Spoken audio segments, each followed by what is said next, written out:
Dr. Anil Mirchandani, and in today's session we are going to cover one obstetric tables component called as maternal pelvis, fetal skull. So we have maternal pelvis, we have fetal skull, and we have normal labor mechanism, which would be covered today. And we will also cover normal labor topic as a whole, because there may be a question in your practical exam. So my dear friends, yes, we will cover normal labor today with even we will cover the pain management mechanism, pain management protocol which we follow in our labor wards, and what we do for the patients for relief of pain. So I was giving one example when sound was not there, no? So I was giving one example, and that example is a patient who has come to your clinic, come to your labor ward, and she has latent labor. My question was, in latent labor, can you give her epidural analgesia if she desires? Can we give her epidural analgesia in latent labor? Yes or no? I'm talking about ideal case scenario. I know in our hospitals we don't give epidural so oftenly, right? But then in ideal case scenario, epidural analgesia can be given even in latent phase, even in active phase, no relation with the phase of the labor. Even if she is in latent phase of labor, then we can give her epidural. Yeah. So that would be covered today, and yes, everything about labor protocols would be covered. So before completing labor protocol, we are going to talk about that part of your obstetric table which would have maternal pelvis and fetal skull and normal labor mechanism. So those things which you did in your MBBS days would be covered. Yes, that would be a revision kind of thing, because these things are so basic. These things are taught to us in UG days, and we are all champions in maternal pelvis, fetal skull, and labor mechanisms. In fact, you people must be teaching your juniors. Being a resident, you are given duty of teaching your MBBS students, and yes, you all teach these topics. So you will be champions. But from exam point of view, what things are compulsory, that would be covered for sure. So let's begin our session. Let's begin our day with the topic called as maternal pelvis. Guys and girls, today we are going to cover obstetric table, component called as maternal pelvis, fetal skull, and we are going to cover normal labor, and we are also going to cover normal labor in details, plus the pain management protocol. Yeah, we are going to cover all these things. I gave one question that patient has come to your labor ward, and she has cervical dilatation of 2 centimeter, and she has lots and lots of pain.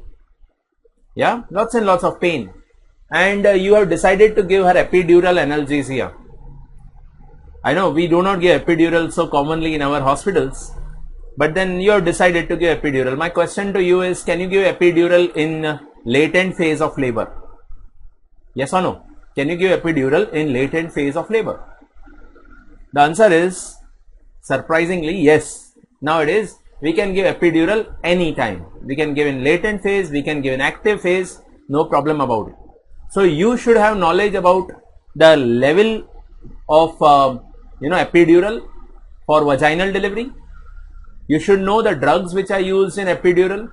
Yeah, when we are talking about analgesia, how much should be the maximum limit of the drug, and what are the things to be monitored. You should know all these things. Yeah, and plus you should also know the effect of epidural on normal labor. So all these things would be covered today in this session.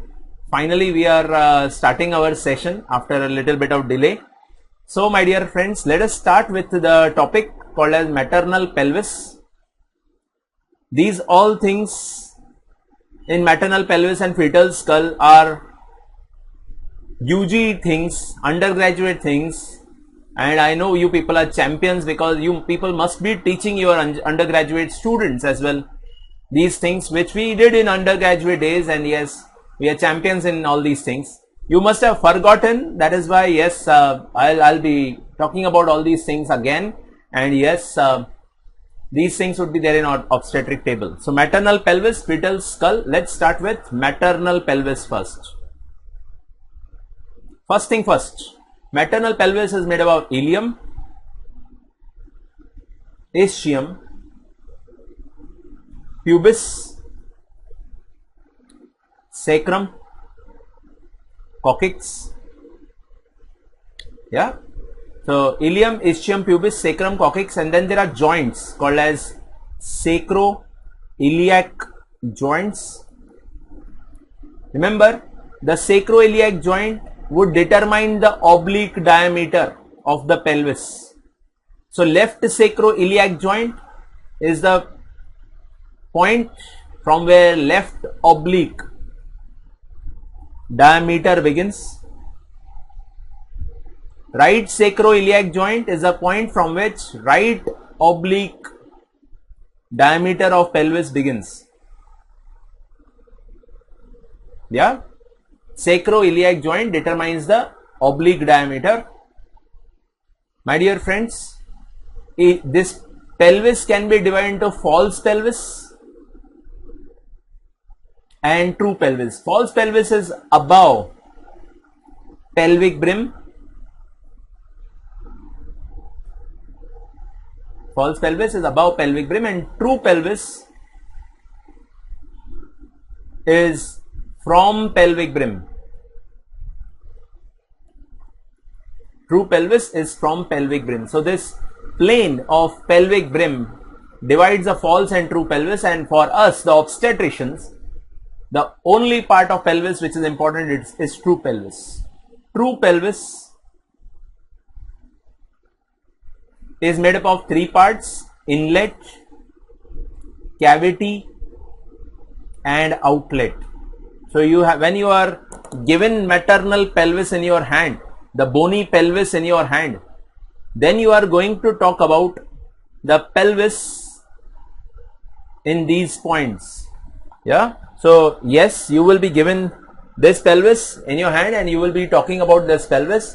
So this is a bony pelvis made up of ilium, ischium, pubis. Yeah. There are joints called as sacroiliac joints, and pubic symphysis is also a joint, right? Sacrococcygeal joint is also there. Okay. This pelvis has pelvic brim. Above pelvic brim is false pelvis, yeah, which is obstetrically insignificant, and true pelvis is from the pelvic brim. True pelvis is from the pelvic brim. From the pelvic brim would mean that posterior most bone would be sacrum. So sacral promontory is there, and then there is ala of sacrum, yeah, sacral promontory, then ala of sacrum, then sacroiliac joint, then iliac crest, then there is pubic bone, yeah, then finally there is pubic tubercle and pubic symphysis, right? So all these things would constitute the inlet of the pelvis. This is what you have to say. Okay. Then after this you have to tell that true pelvis has inlet, cavity, and outlet.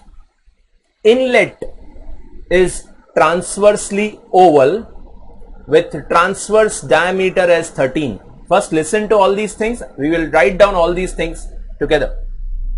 It is transversely oval with transverse diameter as 13, antero-posterior diameter as 11, oblique diameter, which would start from the sacroiliac joint, would be 12 centimeter. So there are two oblique diameters, they would be of 12 centimeters. So it's very simple formula: 11, 12 and 13. 11 would be antero-posterior, 12 would be oblique, and 13 would be transverse diameter. Yeah. Now when you do clinical examination called PV, you put your finger inside vagina, then you try to feel the sacral promontory. If you are able to feel the sacral promontory, great. You will be able to measure the distance between sacral promontory and lower border of pubic symphysis. But if you cannot feel the sacral promontory, amazing. That means the diameter is bigger than usual, bigger than expected, and it is considered as adequate inlet. So when we do PV examination, we try to feel the sacral promontory in order to feel the diameter called the diameter between sacral promontory and lower border of pubic symphysis, and that is called a diagonal conjugate. Yeah, diagonal conjugate is roughly 12 centimeter. Okay, now guys, this diagonal conjugate is from the lower border of pubic symphysis till sacral promontory. That is why it is called diagonal conjugate. This is a diameter of inlet. But don't you think the inlet diameter called sacral promontory to posterior bulge of pubic symphysis is more important? Sacral promontory to posterior bulge of pubic symphysis is called obstetric conjugate, and that diameter is 10.5 centimeter. We, the obstetricians, when we do PV examination, suppose if we feel sacral promontory, we measure the distance from the sacral promontory to lower border of pubic symphysis and subtract 1.5 to get obstetric conjugate, OC. Obstetric conjugate roughly is 10.5. If it is less than 10, you are dealing with inlet contracted pelvis. What did I say? OC, obstetric conjugate, less than 10 is inlet contracted pelvis. First listen, then you will write all these things, then you will clearly understand all these things. Yeah, guys, that's the importance of inlet. The antero-posterior diameter called obstetric conjugate is most critical diameter. That is what you have to say. In the inlet, the antero-posterior diameter is most critical diameter. The inlet of the pelvis is stationed at -5. What do I mean by -5? 5 centimeter above ischial spine. That is why we say when the baby's head is at inlet, we write it down on paper as station -5. How do I calculate that baby is at -5? It is way up, it is a floating baby, it has not even entered into the pelvis. We write it as -5, floating head. I know. So that means baby is at the level of pelvic brim. That means it is at -5. Now once baby comes below -5, it comes into the pelvic cavity. Pelvic cavity, which is below -5 till 0. What is 0? Ischial spine. So -5 is inlet, below -5 to 0 is cavity. So 5 centimeter station from -5 to 0 is cavity. If the baby is in cavity, the lowermost part of the cavity is ischial spine. Cavity ends at 0, and from 0 there will be outlet, and it will end at +5, ischial tuberosity. 0 would be ischial spine, and +5 would be where you are sitting right now. You are sitting on your ischial tuberosity. Yeah, ischial tuberosity is considered as +5. Correct? So when the baby comes below 0, we say half the job is done. Yeah, if the baby reaches +5, obviously baby is about to deliver out. So the journey from -5 called inlet till 0 is the cavity, and from 0 to +5 is outlet, and this whole journey is called descent of the baby. That's what we do, we see in labor ward, right? Guys and girls, most critical diameter is interspinous diameter. Interspinous diameter, which is considered as 10 centimeter. Actually it is 10 to 10.5, but 10 is the right answer. If any patient has less than 8 centimeter interspinous diameter, we are dealing with contracted mid pelvis.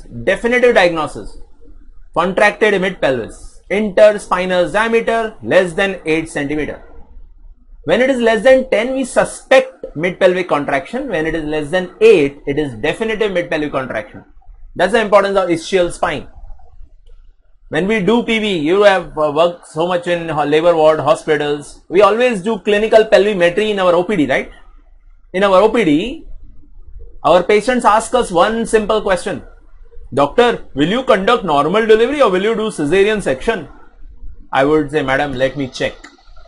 And when she reaches 38 week, 39 week, I will do PV examination to see for the pelvis, how the pelvis is. Yeah, it is generally done for primary gravidity. We consider that multiparous patient with an average size baby in past delivered vaginally would mean that pelvis is adequate.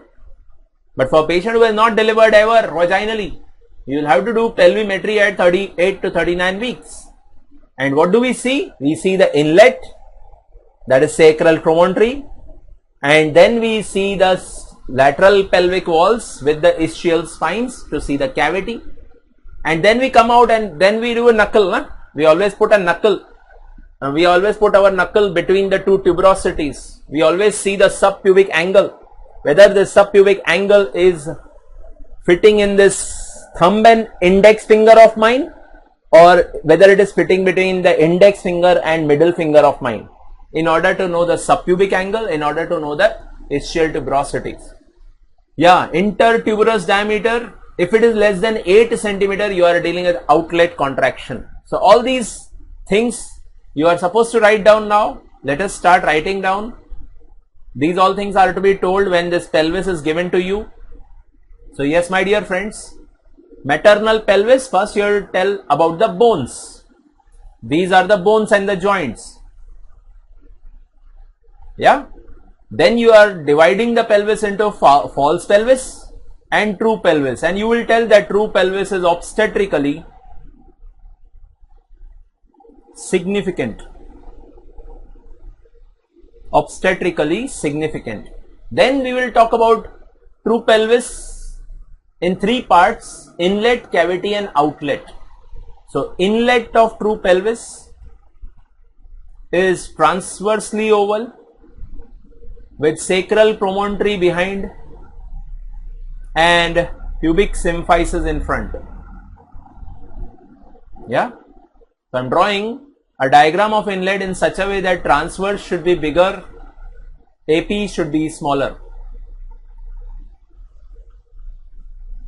and oblique diameter, which starts from sacroiliac joint, would be 12 centimeter.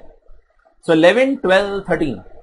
Sacral promontory, pubic symphysis. Yeah, 11, 12, 13. Sacral promontory, pubic symphysis. That's not all about inlet. In inlet, you are supposed to talk about, when you are given this pelvis, you are supposed to talk about the antero-posterior diameters in this way.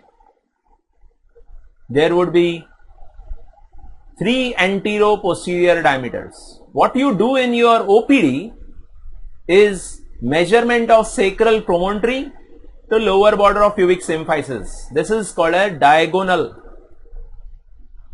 conjugate. This is sacrum, this is pubic symphysis. Yeah, same diagram in a different way. Diagonal conjugate is 12 centimeter, but most important is obstetric conjugate.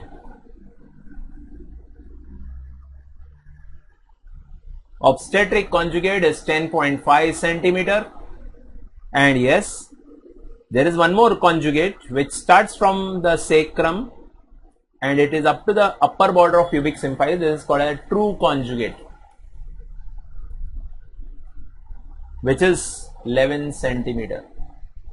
TC, OC, DC. Another name of TC is anatomical conjugate, also called as conjugata vera. Conjugata vera. Obstetric conjugate, which would be also called as available diameter. This is the most critical diameter of inlet, and diagonal conjugate is clinically accessible. So clinically accessible conjugate is diagonal conjugate. Yeah, and remember, DC minus 1.5 is OC. DC minus 1.5 is OC, and if any patient is there whose OC is less than 10 centimeter or DC is less than 11.5 centimeter, then the patient is labeled as a case of inlet contracted pelvis. If patient has OC less than 10 or DC less than 11.5, there is one more thing, or transverse less than 12 centimeter. Transverse diameter less than 12 centimeter. Yeah, my dear friends, this is about inlet. Most critical diameter of inlet is OC. Okay, then about cavity. What are the things which you should know about cavity? Cavity is below -5 till station 0. -5 is the station of inlet, and station 0 is ischial spine. So it is below -5 till 0. This whole three-dimensional space is called as cavity. Yeah, where -5 is inlet and ischial spine is 0. This is cavity. This has a plane of greatest pelvic dimensions and plane of least pelvic dimensions. Plane of greatest pelvic and plane of least pelvic.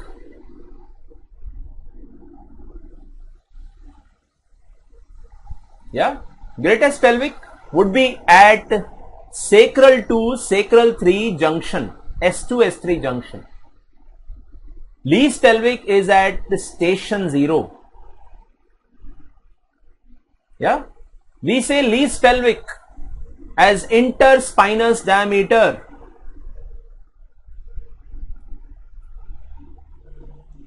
And greatest pelvic is at S2, S3 junction. If you see the cut section of greatest pelvic dimension, it would be wonderful 12, 12, 12 everywhere. That is why it is called greatest pelvic dimension. Transverse is 12, oblique is 12, anterior posterior is 12. Yeah, this is plane of greatest pelvic dimension. Plane of least pelvic is at interspinous diameter, which is roughly 10 centimeter to 10.5 centimeter. Less than 10 centimeter is suspicious case of mid pelvic contraction.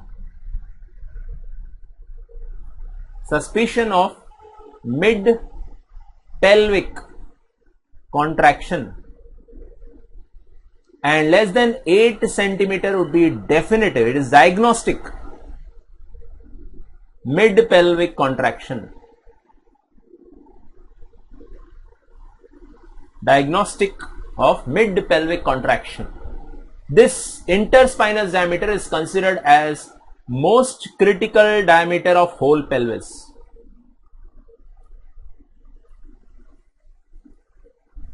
Okay, most critical diameter of the whole pelvis. In fact, those who enter into first year, they are told to do clinical pelvimetry, to learn clinical pelvimetry, because in final year they have to take decision that this patient is going for vaginal delivery or this patient is going for cesarean section, right? So first thing they are told is to see the spine. If the spines are sharp and prominent and abutting in the cavity, then they are told to label it as mid pelvic contraction. When spines are sharp and prominent and abutting in the cavity, that means the walls are converging. That means the cavity would be narrow and interspinous diameter would be small. We will say this is mid pelvic contraction. Yeah, this is about cavity. Then comes story of outlet. What about outlet?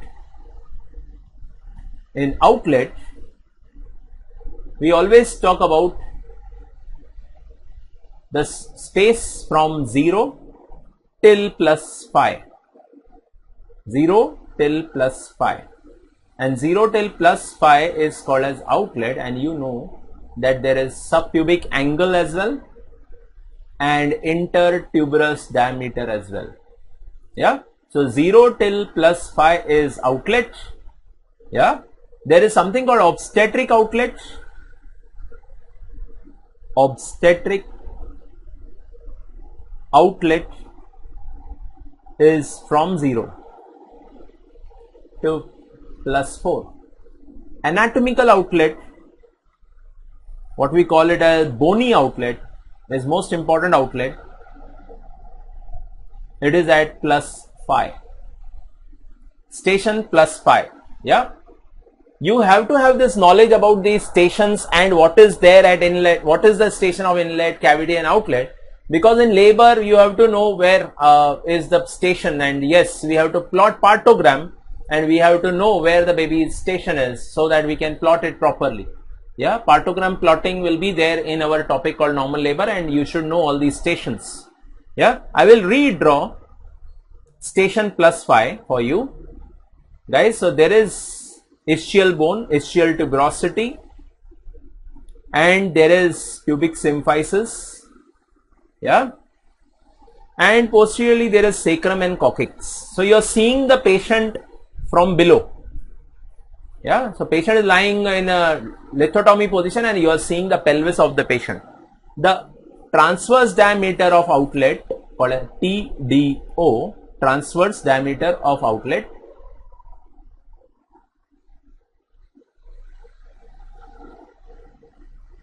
is roughly 11 centimeter. Intertuberous diameter is another name. Intertuberous. We have to take the inner margin of the ischial tuberosity to inner margin of other ischial tuberosity. Yeah, inner margins are to be calculated, not the outer margins. Yeah. Then guys, antero-posterior diameter is big in outlet. Antero-posterior diameter is 13 centimeter. So transverse is 11, AP is 13, oblique doesn't exist because there is no bone on the posterior side. There is a sacro-tuberous ligament. That is why there is no oblique diameter. Oblique doesn't exist. So if I redraw the outlet, it would be like this. Transverse being the smallest diameter, antero-posterior would be the biggest diameter. Yeah, exactly opposite to what you have drawn for inlet. How was the inlet? Inlet was transversely oval. 13 was transverse, antero-posterior was 11. How was the cavity? Cavity was circular, 12, 12, 12, and the cavity ended at ischial spine. Interspinous diameter is considered as the narrowest diameter. ISD is 10. Yeah, interspinous diameter is 10 centimeter. The most critical diameter is interspinous diameter, and outlet is antero-posteriorly oval. So if you understood this, apply this logic that in a pelvis, since inlet has bigger transverse diameter, at inlet you have bigger transverse diameter, this baby would enter into the pelvis in a transverse diameter.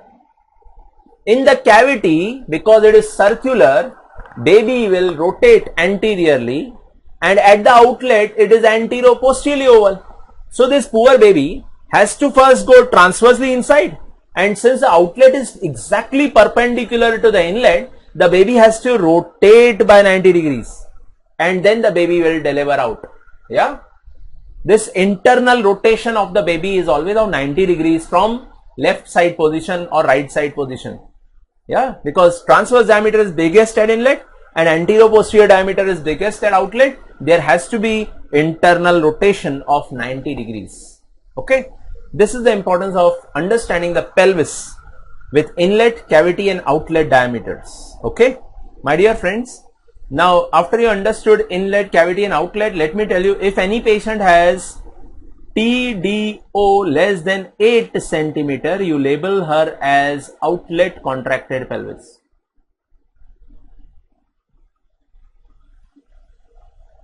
Outlet contracted pelvis. Now after knowing these figures, terminologies, let us talk about what we do clinically. Remember, clinical pelvimeter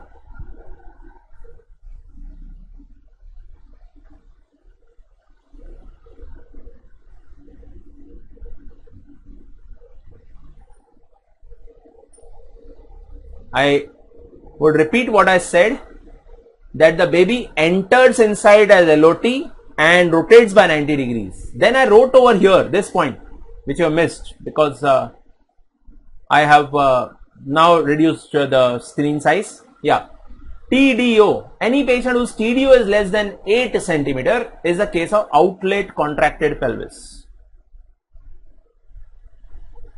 Yeah, outlet diameters. Remember, this is everything about outlet you should know. Outlet is of two parts: obstetric outlet and anatomical outlet, which is also called as bony outlet. Bony outlet. Bony outlet is at station +5. Antero-posterior diameter is large. It is 13 centimeter. AP is 13. Transverse diameter is small. It is 11 centimeter. And any girl who has transverse diameter less than 8 centimeter is a case of outlet contracted pelvis. Yeah. When we are sitting in OPD, when we get patients who are let's say primary or patients who have had cesarean in past, now they are for VBAC, we always do clinical pelvimetry in a patient who has not had vaginal delivery in past. When I am talking about vaginal delivery of average size baby.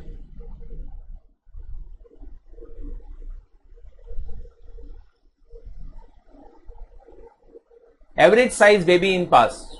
Then you should do clinical pelvimetry after 37 weeks, that is 38th and 39th week.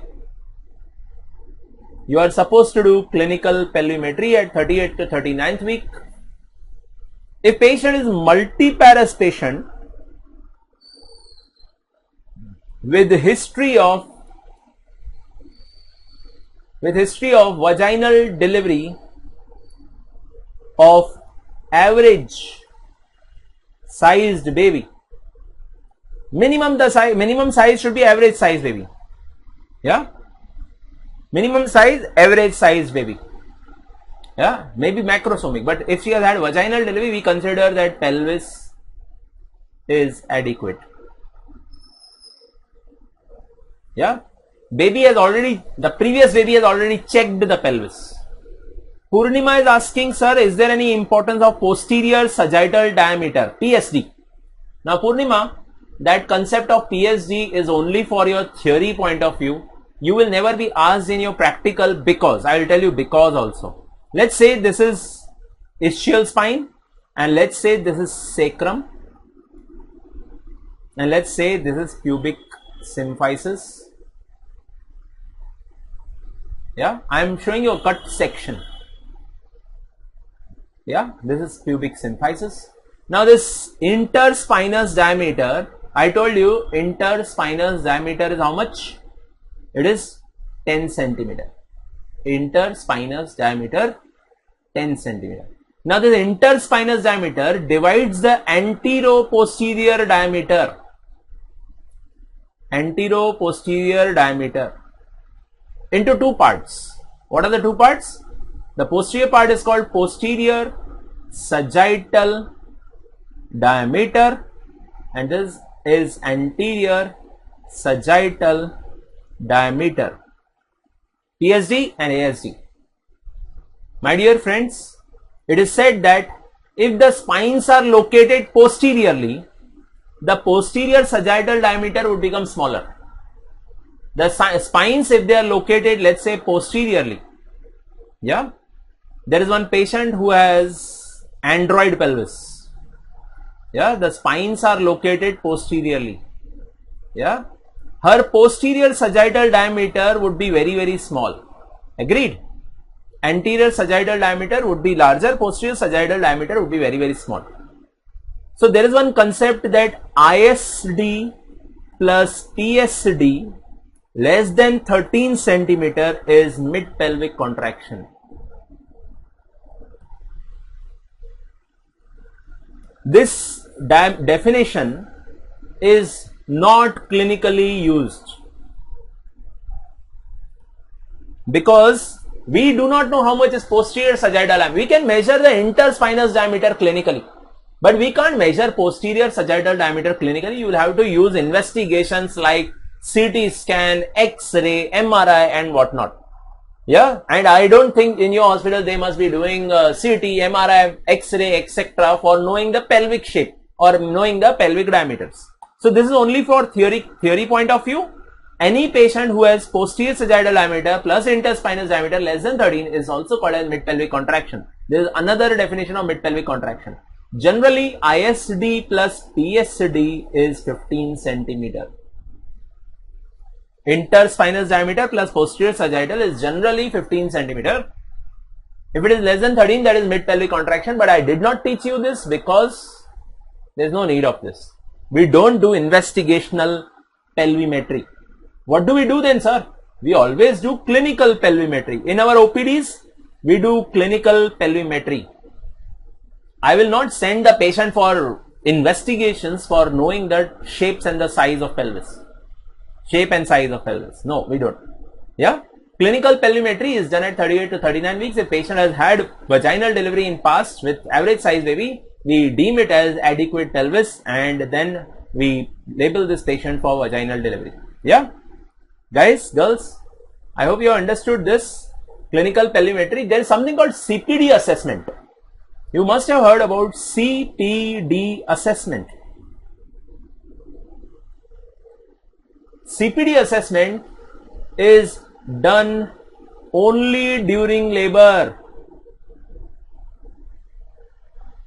Yeah, it's done only during labor with cephalic presentation. You cannot do CPD assessment with breech presentation, obviously. This is CPD,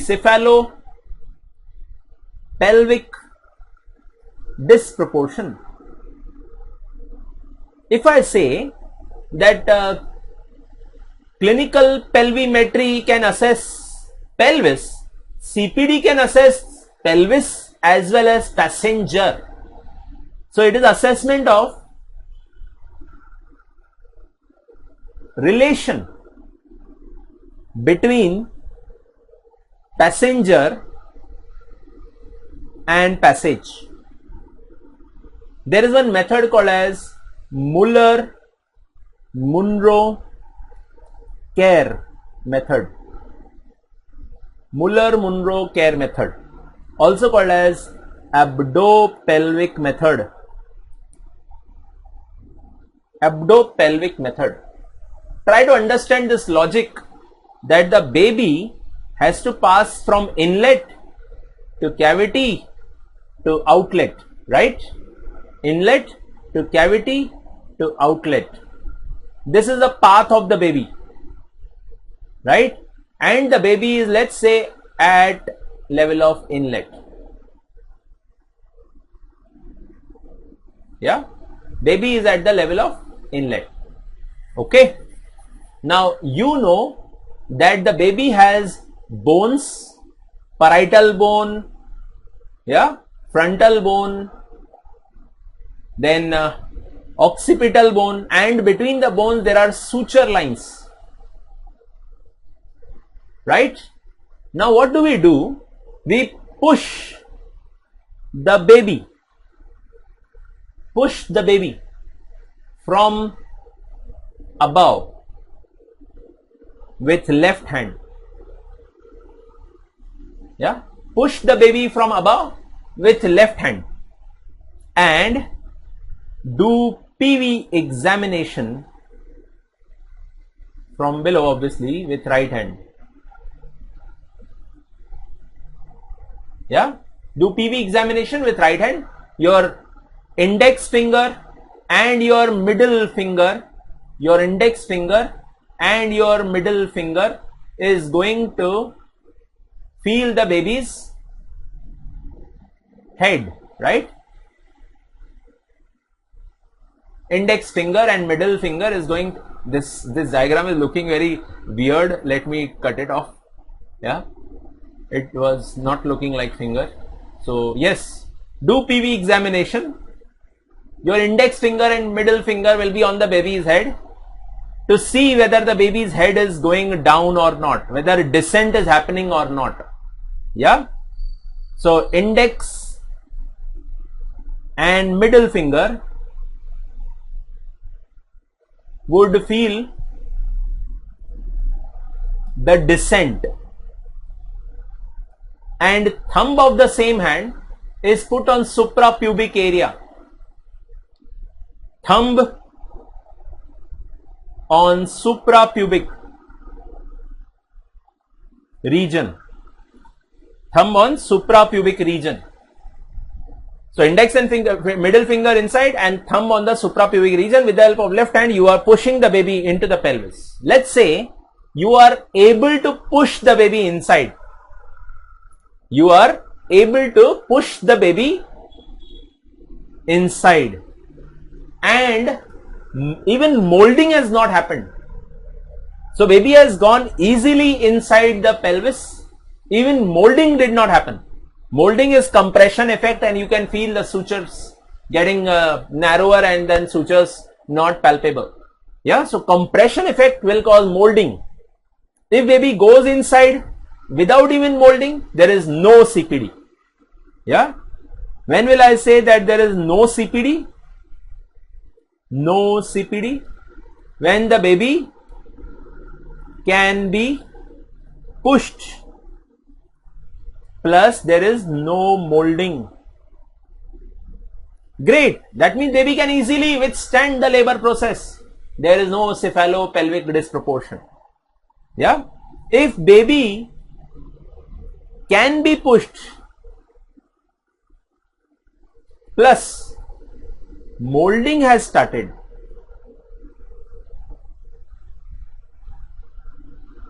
yeah, baby can be pushed but molding has started, we say it is mild to moderate CPD. Mild to moderate CPD.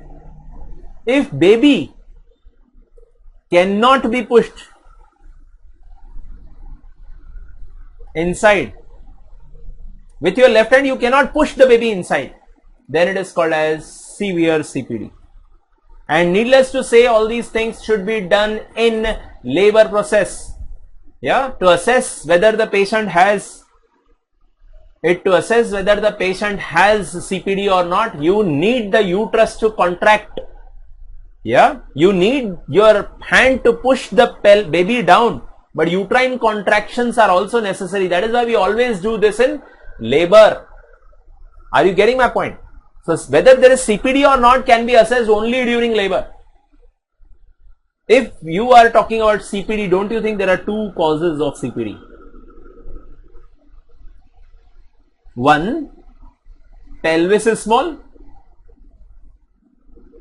Two, baby is large. Yeah. So can I predict CPD? Yes sir, I can predict CPD, but diagnosis of CPD is only during labor. How can I predict CPD, sir? Pelvimetry is done at 38 to 39 weeks. That is called clinical pelvimetry. We don't believe in investigational pelvimetry, but there are investigational pelvimetries like CT, MRI, etc. Best investigational pelvimetry is MRI, though we don't do it, but best investigational pelvimetry is MRI. But clinical pelvimetry, our fingers have got this memory now, what is adequate, what is inadequate, with the experience of so many patients. Yeah, that we know that pelvis is small or large. Yeah, so yes, pelvis is small or baby is large. How do you know baby is large? Ultrasound is there, no? It can assess the weight of the baby, it can assess the size of the baby, it can assess the BPD diameter of the baby. Yeah, sometimes baby is small but there is hydrocephalus. Biparietal diameter, let's say 12 centimeter. Yeah, then we say there is CPD with small baby. CPD with small baby is also possible if there is a hydrocephalus. Yeah, so yes, sonography and clinical pelvimetry can predict CPD which can happen in labor. But definitive diagnosis of CPD will only be in labor. How to feel for molding? Sana, understand this thing that it comes with clinical experience obviously. When you are doing PV examination, you are feeling the suture lines, right? Suture lines are felt. If you are able to feel the gap, let's say you are doing PV, Sana, you are feeling a gap. A gap is there between two parietal bones. Where is the baby? Here is the baby.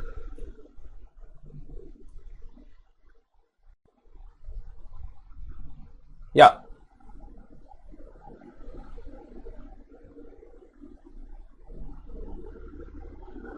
Okay.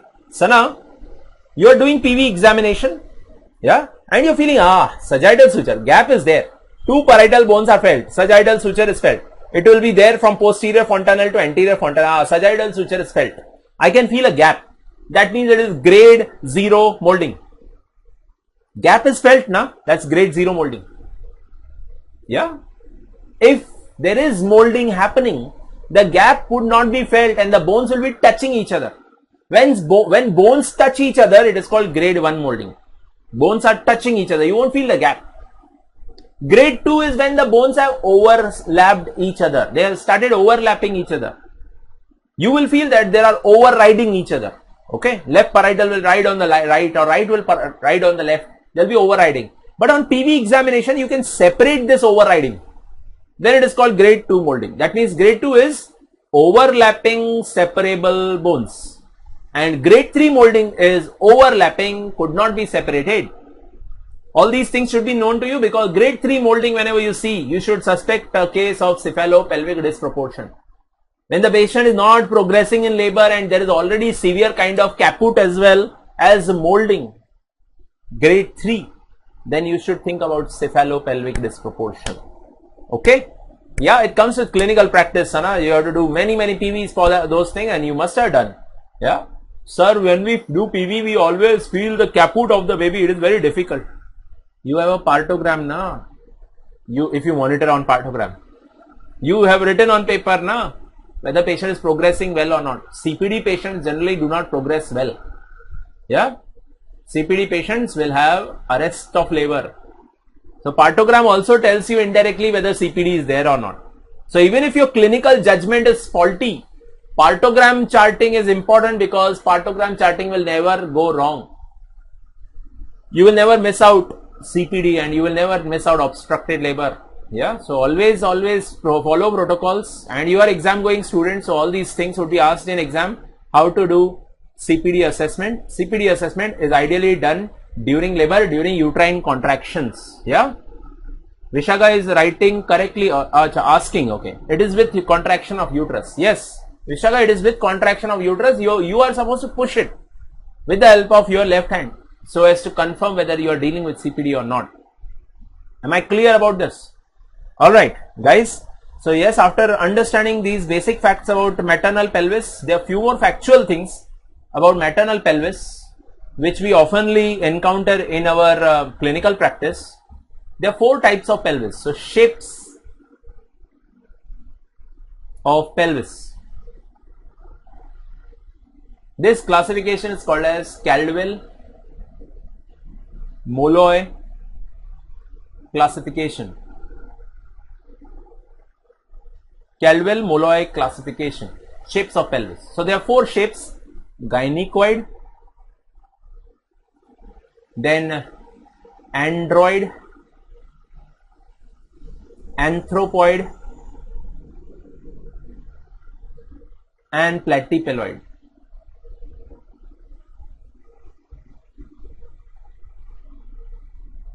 Gynecoid, android, anthropoid, platypeloid.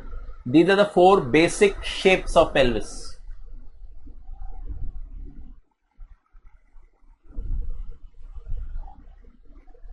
So yes, gynecoid, android, anthropoid and platypeloid. Gynecoid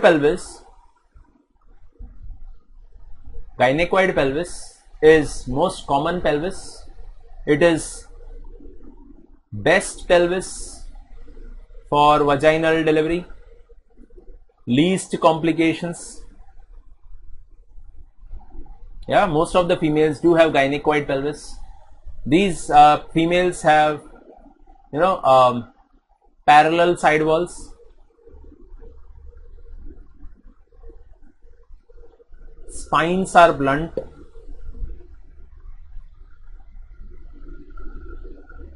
Sana is asking, but molding is necessary for birth. Yeah, Sana, understand, molding is a physiological event happening in the baby's skull in order to negotiate the pelvis. Na? So molding is necessary for birth. Yeah, of course, molding is a way of negotiating the pelvis. But what if pelvis is narrower than the head? Then there will be grade 3 molding, highest grade of molding, and still the baby will not be able to negotiate the pelvis. Okay, am I clear? Yeah, so gynecoid pelvis, spines are blunt, parallel side walls, subpubic angle is 85 degrees or more. Subpubic angle 85 degrees or more. So parallel side walls, blunt spines, yeah, subpubic angle is 85 degrees or more, and subpubic arch is semicircular. Yeah, subpubic arch is semicircular. Okay, semicircular, however you pronounce. Semicircular. You will be able to fit your thumb plus index finger. If you are able to put your thumb plus index finger, that means you are dealing with gynecoid pelvis. Subpubic arch is semicircular, and transverse diameter of outlet would be able to fit in 3 or more knuckles. TDO, you will be able to fit 3 or more knuckles. Yeah. Am I clear about this? Gynecoid pelvis, a wonderful pelvis. In fact, all the diameters which I mentioned in our previous part of the topic were all dedicated to gynecoid pelvis. Most common outcome we get is OA, vaginal delivery. Occipito, anterior vaginal delivery. That's what we see in most of the labors. Na? Baby comes out from OA position. Occipito, anterior vaginal delivery. Exactly opposite is android. Android pelvis, the bad one. Android pelvis is seen in 20% females. It is male pelvis. It is having heart-shaped inlet. Purnima, android pelvis is that pelvis where posterior sagittal diameter would be smallest. And in fact, it is the narrowest pelvis. Yeah, converging side walls.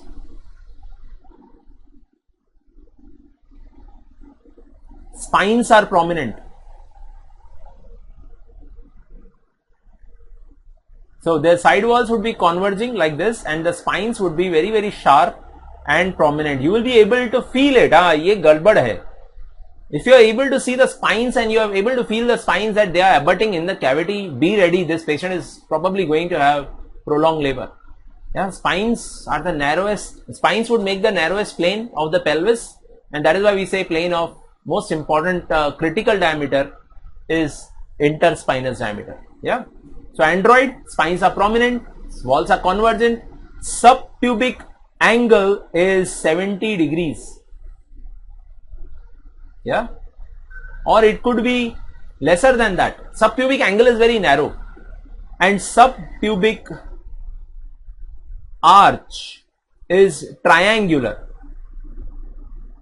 Subpubic arch is triangular. You will be able to fit in index plus middle finger. Index plus middle finger. Yeah, android pelvis. Gynecoid over, android over. Let us talk about anthropoid. Bandariya ka pelvis. Anthropoid pelvis. Ape-like pelvis. Anthropoid is ape-like pelvis. 25% females have anthropoid pelvis. It is antero-posteriorly oval throughout pelvis. Api-oval. Andakar hai ye. Egg shaped. And it is api-oval throughout pelvis.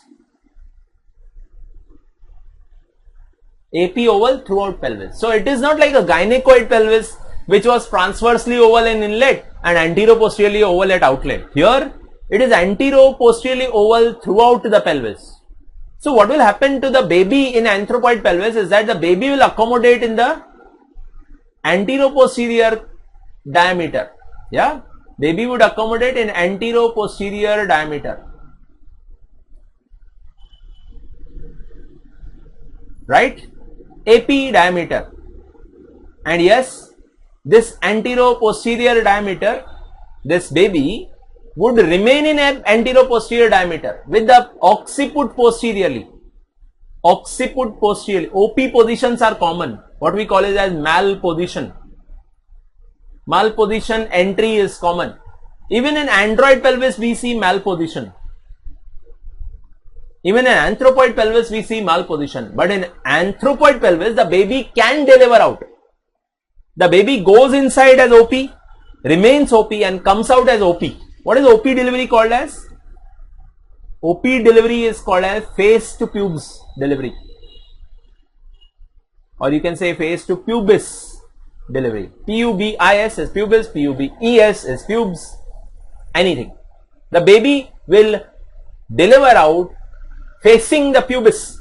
It would be occipito-posterior delivery. It is not malpresentation. It is not a face delivery. It is face to pubis delivery. That means the baby will come out from occipito-posterior position, occiput towards sacrum. Yeah, that is called as anthropoid pelvis, ape-like pelvis, and platypeloid pelvis is flat pelvis. It is due to rickets. Yeah, it is transversely oval throughout the pelvis. Transversely oval throughout the pelvis. Yeah. So the anteroposterior diameter is small. AP is small. That is why it has to deal with inlet. I was talking about different types of pelvis which you deal in your clinical practice. You see gynecoid pelvis as most common, then android and anthropoids are seen as 25% anthropoid and 20% android pelvis. Can you hear me, guys? Can you see me now? Can you hear me?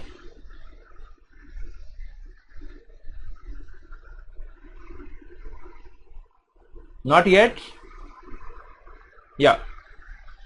I hope you are able to see me, hear me. I was talking about the classification. And I've talked about the types of pelvis. I was talking about the last type of pelvis, which was a case of flat pelvis, platypeloid pelvis. It is due to rickets. It is transversely oval. It is AP small. Yeah. And that is why there is a difficulty in entry. That means there is inlet contraction. So you will find floating head. Floating head in these patients. Yeah, so the patient has crossed 38 weeks, 39 weeks, still the baby's head is floating. You should suspect that there could be a case of cephalopelvic disproportion. So my dear friends, I am writing here the clinical case scenarios of floating head.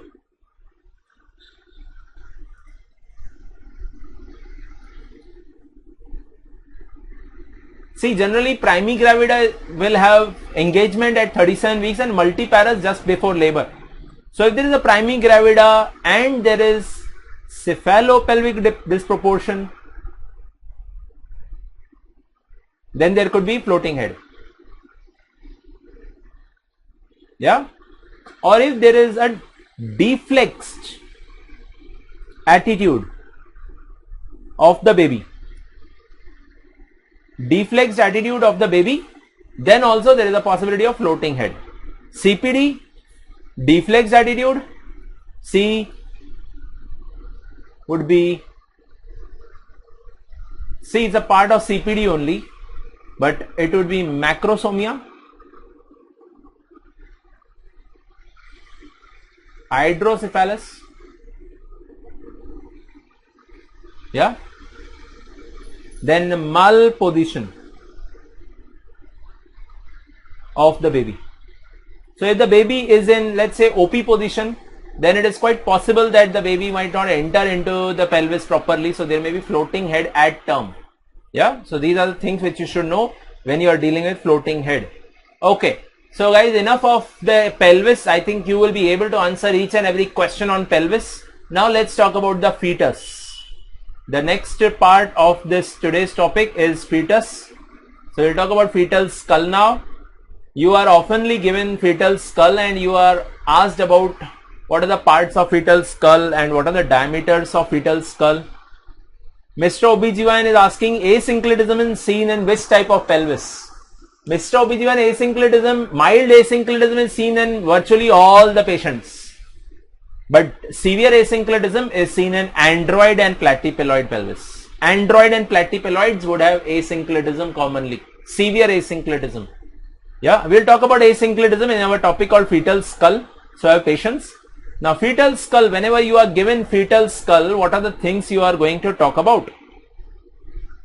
When you are given fetal skull in your hand and you are told to talk about this fetal skull, then you are supposed to talk about the bones, yeah, the suture lines, yeah, the fontanelles, okay, the bones, the suture lines, the fontanelles. Fourth thing, the diameters, yeah, the diameters of fetal skull, okay. So bones, suture line, fontanelles, diameters. Fifth one, you would talk about molding phenomena, which I told you. Sixth thing which you are going to talk about is caput succedaneum. That means swellings of the skull. Bones, suture lines, fontanelles, caput or swellings of the skull, molding are the things which you are going to tell when this is given to you in your practical exam. Yeah? Am I clear about this? Daljit is asking, floating head can be because of tight loop of cord around neck. Daljit, you are right. You are absolutely right. But understand this thing, that floating head, when you are identifying, before that only you have already done a sonography. Yeah. Floating head is, the thing which you do at 37 weeks, 38 weeks. Yeah. Before that itself, we have already done sonography. Yeah. So you are right. Your answer is actually right. Tight loop of cord around neck can also cause floating head, right? Even placenta previa can cause floating head. Even the presence of fibroid uterus can cause floating head. So there are many causes. I have told you few important causes. Don't you think placenta previa can also cause? But placenta previa will be clinically diagnosed already, because sonography would be done in all patients. If there is a fibroid, you won't miss out fibroid causing floating head, because sonography will pick it up. Am I clear about this? Yeah. So yes, Daljit, you are right. Okay. Yes, I was talking about the fetal skull, and now I want you people to write down systematically so that you don't forget what are the things to be told when fetal skull is given to you. Yeah.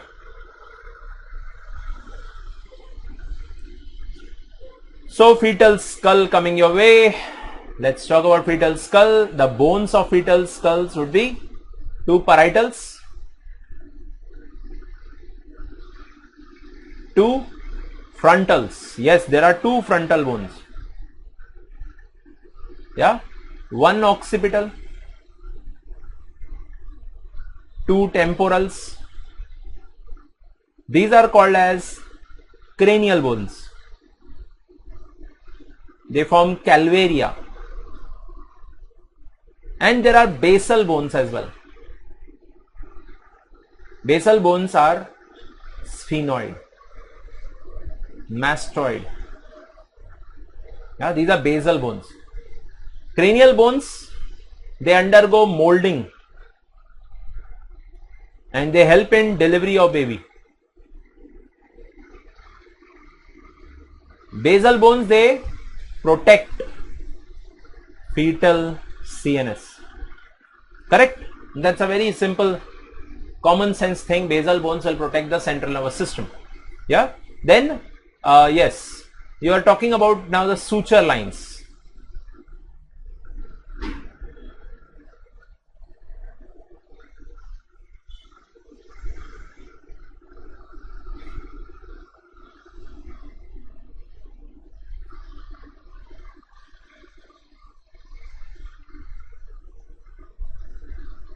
There is occipital bone, there are parietal bones, there are two frontal bones, and there is a temporal bone, right? And the suture lines would be sagittal suture,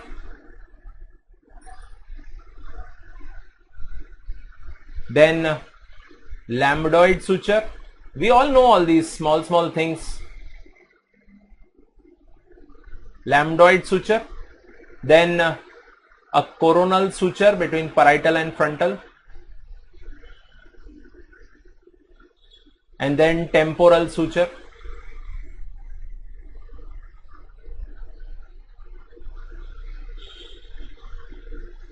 Yeah, these all things are to be told. Then about the fontanelles and the clinical importance.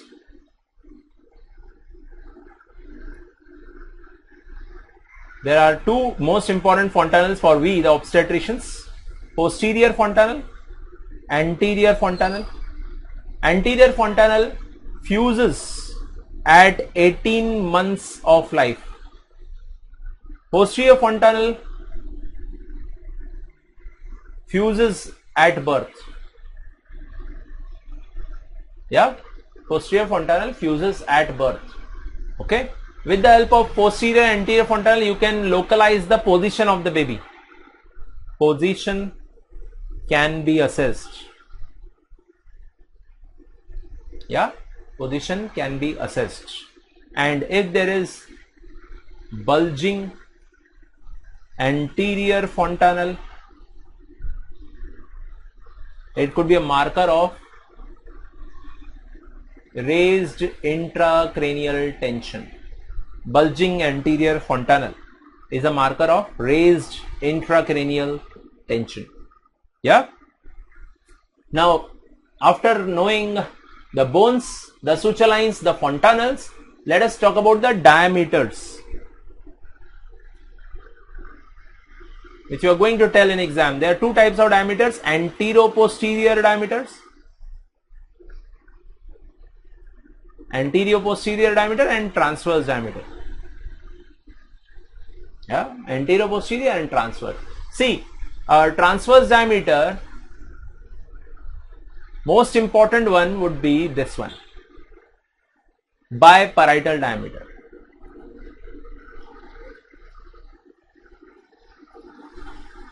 It would be 9.5 centimeter. Yeah. Then there is bitemporal, which would be 8 centimeter. And then there is bimastoid, which is 7.5 centimeter. Yeah. Biparietal diameter, when it enters into the pelvis, we call it as engagement. These all basic things we have already done in MBBS days. Engagement would be when BPD crosses the pelvic brim. So now there are two frontal bones, not one frontal bone. There is a suture line between frontal bones. It's called a metopic suture. In intrauterine life, there are two frontal bones and there is a metopic suture between the frontal bones. Yeah. Okay. And we have one frontal bone because there is a fusion of metopic suture. Yeah. All right. So yes, I was talking about biparietal diameter crosses the pelvic brim. That is called engagement. Here, my dear friends, I will talk about that concept of asynclitism. Listen very carefully. See, when baby's head passes through the inlet, we call it as engagement, right? When the baby's head enters into the pelvic brim, it is called engagement. And suppose if the baby's head is going in such a way that both the parietals are going equally inside.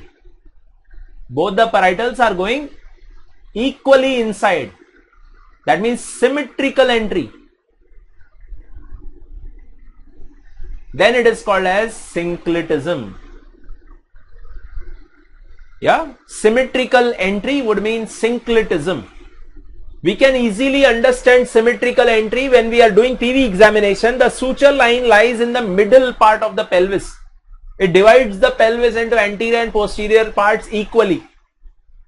Sagittal suture is in the center. Yeah, symmetrical entry into pelvis. The sagittal suture will be felt exactly in the center, neither anterior nor posterior.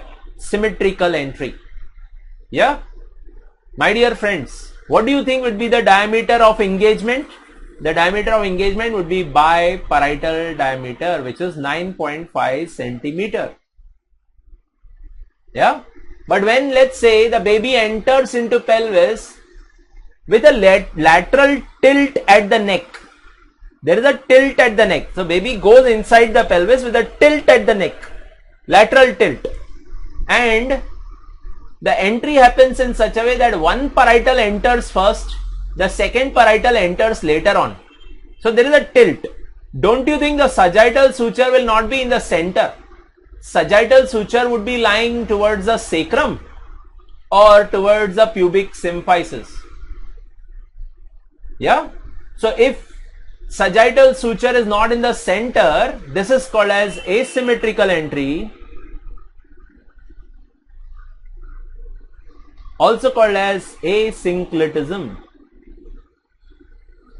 Asynclitism, right? The engaging diameter would never be biparietal diameter. In fact, the engaging diameter would be sub-supraparietal diameter. Sub-supraparietal diameter is 8.5 centimeter. This is also a transverse diameter. So one transverse was biparietal, one was bitemporal, third was bimastoid, and fourth is sub-supraparietal diameter. So how do you know that there is asynclitism? What is the clinical significance? Remember this thing, that mild asynclitism is normal in all patients. Yeah, some amount of asynclitism is seen. Yeah, the sagittal suture would be lying in the center of the pubic symphysis and sacrum. That is called synclitism. If it is lying anteriorly or posteriorly, this is asynclitism. Yeah, mild asynclitism is normal. Severe asynclitism is a marker of CPD. It is seen in android pelvis. It is seen in platypeloid pelvis. Severe asynclitism is a marker of CPD. It is seen in android pelvis. It is seen in platypeloid pelvis. Yeah? There are two types of asynclitisms. If sagittal suture is lying more towards the sacrum, that means anterior parietal is going inside the pelvis first. You are feeling more anterior parietal bone. That is called anterior asynclitism. Anterior asynclitism is also called as Naegeli's asynclitism. Anterior asynclitism is Naegeli's asynclitism. It is more common in multiparous patient. More common in multiparous patient. If you are feeling posterior parietal more than anterior parietal, posterior asynclitism. Posterior parietal goes first inside the pelvis. That is called a Lidsman asynclitism. It is seen more common in primary. It is more common in primary gravida patients. Am I clear? Naegeli's multi, Lidsman primary. That is the importance of asynclitism, that severe asynclitism is a marker of cephalopelvic disproportion. It's a marker. Confirmation of CPD is always done in active labor. Uterine contractions are needed for knowing whether CPD is there or not. Yeah, you can suspect CPD, but you can always diagnose CPD in, you will be able to diagnose CPD only in labor. Am I clear about this? We are talking about the transverse diameters. I have covered 4 transverse diameters. What are the 4? I said BPD, bitemporal, bimastoid, and sub-supraparietal, which is 8.5. Let's talk about anterior-posterior diameter, AP diameter. Antero-posterior diameters would be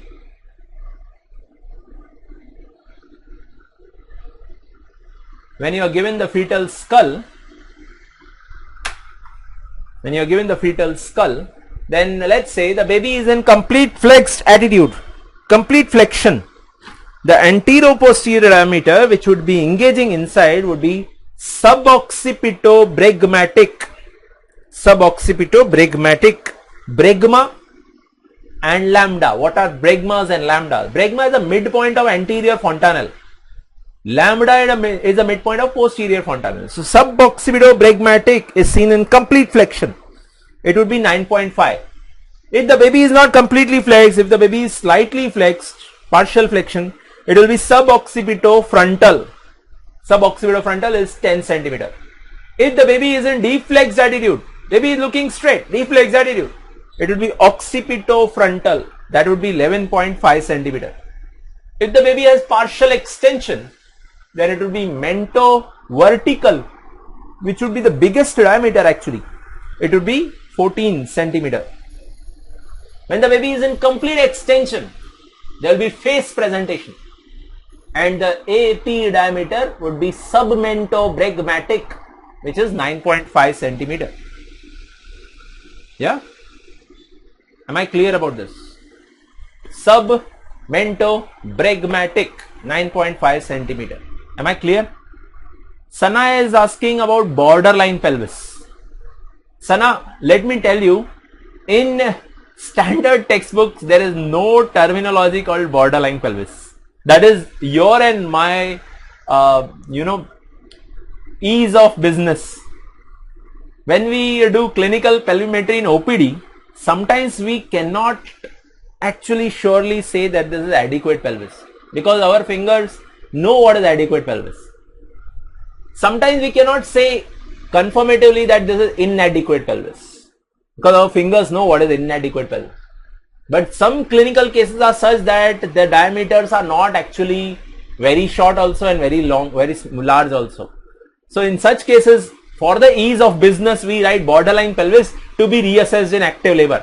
Technically speaking, that is a patient whose pelvis is not properly assessed, and let us assess the CPD in labor. Yeah, that is what we write.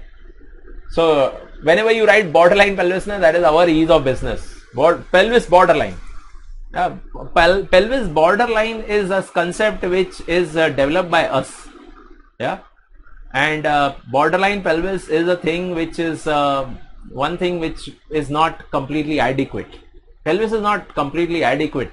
Yeah, the diameters are falling somewhere. There are diameters which are not falling into the right place. So we write borderline pelvis to be assessed in active labor, just to talk about an assessment of CPD. If there is CPD, obviously the patient will not progress in labor. Okay, that is the meaning of borderline pelvis. Okay. Yeah, where were we? We were talking about antero-posterior diameters.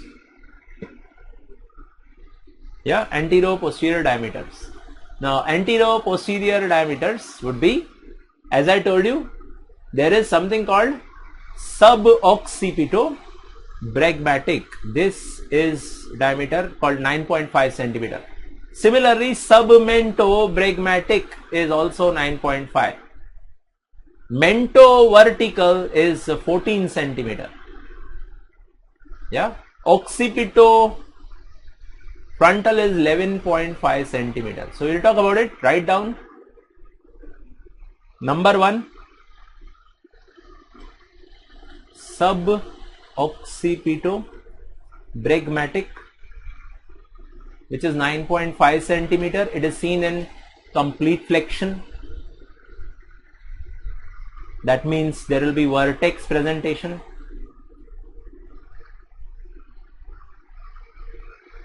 Then there is suboccipitofrontal, which is 10 centimeter. It is seen in partial flexion, or you can say mild deflection. This is also associated with vertex presentation. Yeah, vertex presentation. Number 3, vertex. What is vertex? Vertex is from between posterior fontanelle to anterior fontanelle. This area, this diamond shaped area between posterior fontanelle and the parietal eminences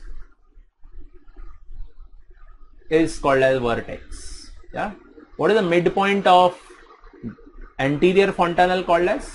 Midpoint of anterior fontanelle is called as bregma. And midpoint of posterior fontanelle is called lambda. These are parietal eminences. This is vertex. Yeah.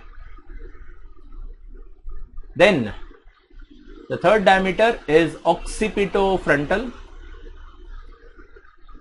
which is seen in deflexed attitude,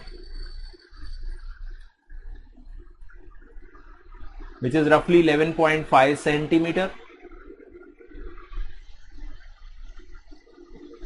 Why am I doing this mistake again and again?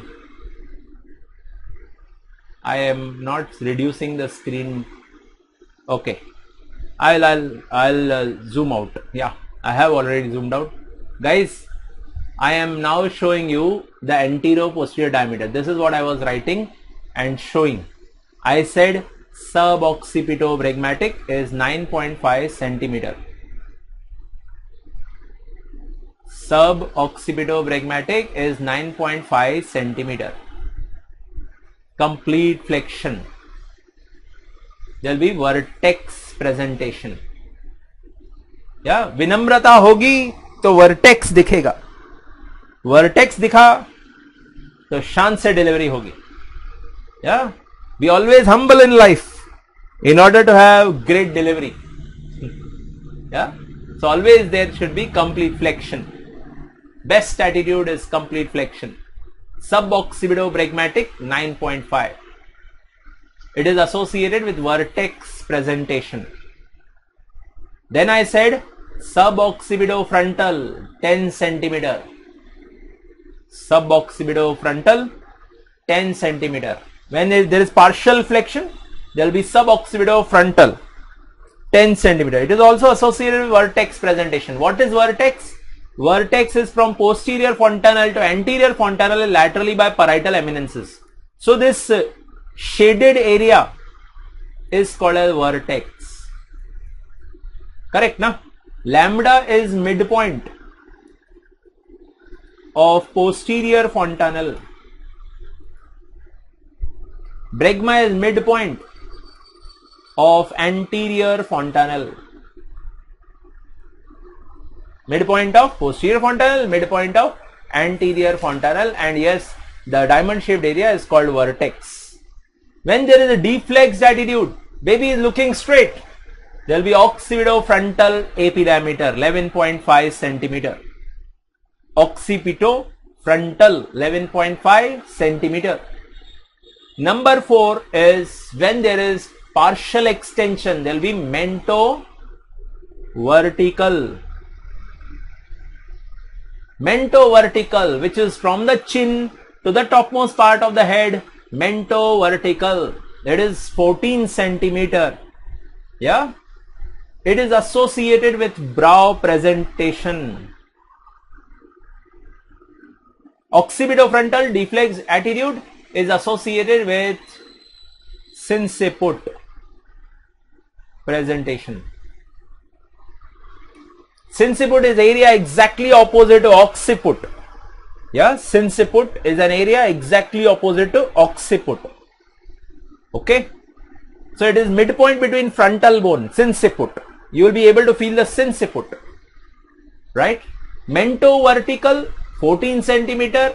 It is seen in partial extension. The baby का head neither flexed nor extended, partial extended रहेगा. Then AP diameter would be mento-vertical 14 centimeter, and that would be biggest diameter of fetal skull 14 centimeter, associated with brow presentation. And you all know that is why brow cannot deliver vaginal delivery, cannot have vaginal delivery. Full term brow नहीं निकल सकता, या preterm भी नहीं निकल सकता. Less than 1 kg हुआ तो शायद निकल जाए, बट ब्राउ पर से cannot deliver vaginally. If there is a brow presentation in labor, you are supposed to do cesarean section if it is active phase of labor. So remember this clinical thing: brow plus active labor is equal to cesarean section. How do you feel brow? Brow is an area. Brow is an area from anterior fontanelle to root of nose.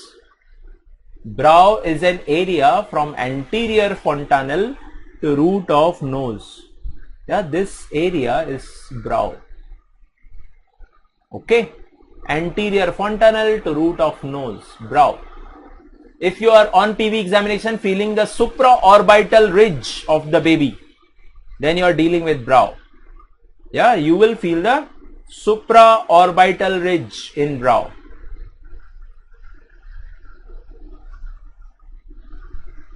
You will feel the supraorbital ridge, and be ready. If there is brow plus active labor, your answer would be cesarean section. Brow plus latent labor. You wait and watch. Why? Because it can convert it into face or it can convert into vertex. So brow plus latent, wait and watch. Brow plus active, cesarean section. We have done our topic called brow presentation. This is the basis of brow presentation because diameter called mentovertical is large. It is 14 centimeter. That is why brow cannot deliver vaginally. Yeah. Number fifth diameter is submentobregmatic. Submentobregmatic. It is submentobregmatic is what? It is 9.5 centimeter. It is associated with complete extension. Yeah, complete extension. And it is associated with face presentation. Associated with face presentation. Okay, what is face? Face is from root of nose to chin. So if I divide baby's skull into three parts, posterior fontanelle to anterior fontanelle is vertex, anterior fontanelle to root of nose is brow, and from root of nose to chin is face. Midpoint of frontal eminence is called sinciput. Yeah, it's a sinciput, midpoint between frontal eminence, sinciput. So my dear friends, what are the attitudes you know of? There are attitudes like complete flexion. Yeah. Then there is complete extension. Yeah. Then there is deflection.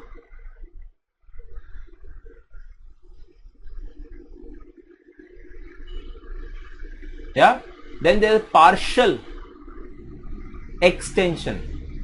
Complete flexion would have vertex. Deflection would have sinciput. You will feel the sinciput. Partial extension, you will feel the brow. And here you would feel the face. Yeah. Guys, girls. So yes, these are the 4 presenting parts which you feel when you do PV examination. These are called as presenting parts. Right? Right. So after you understood the fetal skull, the molding is already written by you. If you are not written, then in fact you are not written, I have already told you. What is molding? Molding is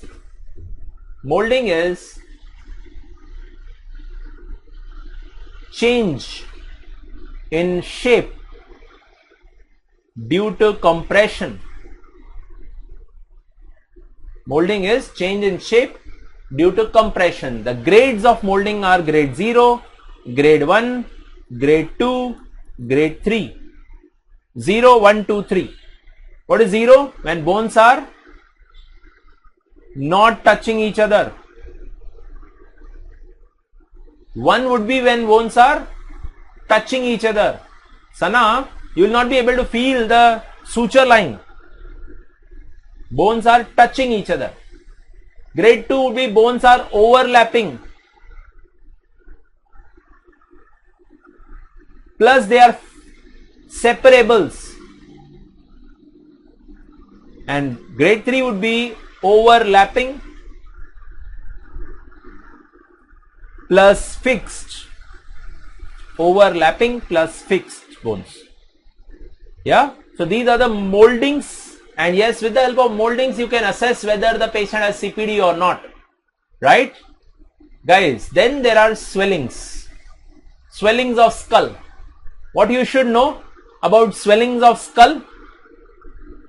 Swellings of skull would be caput succedaneum and cephalhematoma. Yeah, a swelling which is soft tissue swelling above periosteum.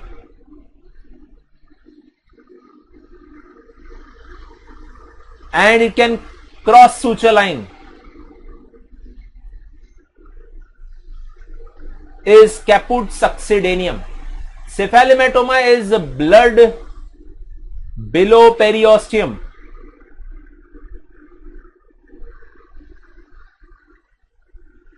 Blood below periosteum cannot cross suture line. Yeah, caput is due to compression phenomena, it is physiological. Cephalhematoma is pathological. Caput is maximum at birth. It regresses after birth.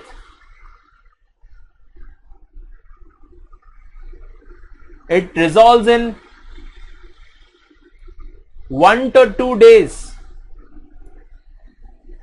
Cephalhematoma might not be there at birth. Increases after birth. Takes 3 weeks to months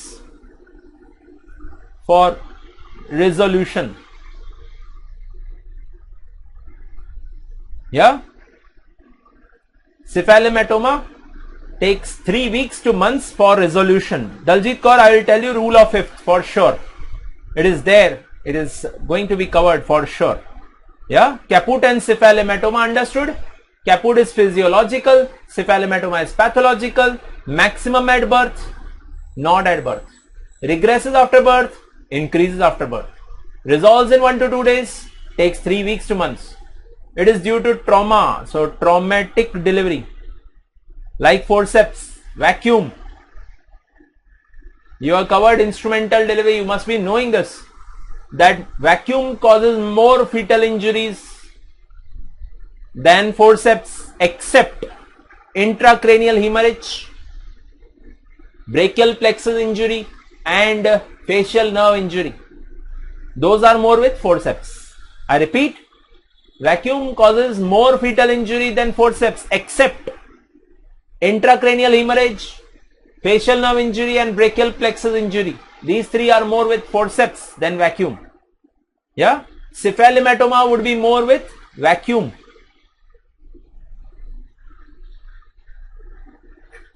Cephalhematoma will be more with vacuum. Okay, am I clear?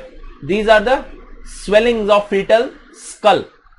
Now, after swellings of fetal skull and the diameters, let us talk about the process in labor where we are doing assessment of the descent abdominally. What is called a rule of fifth.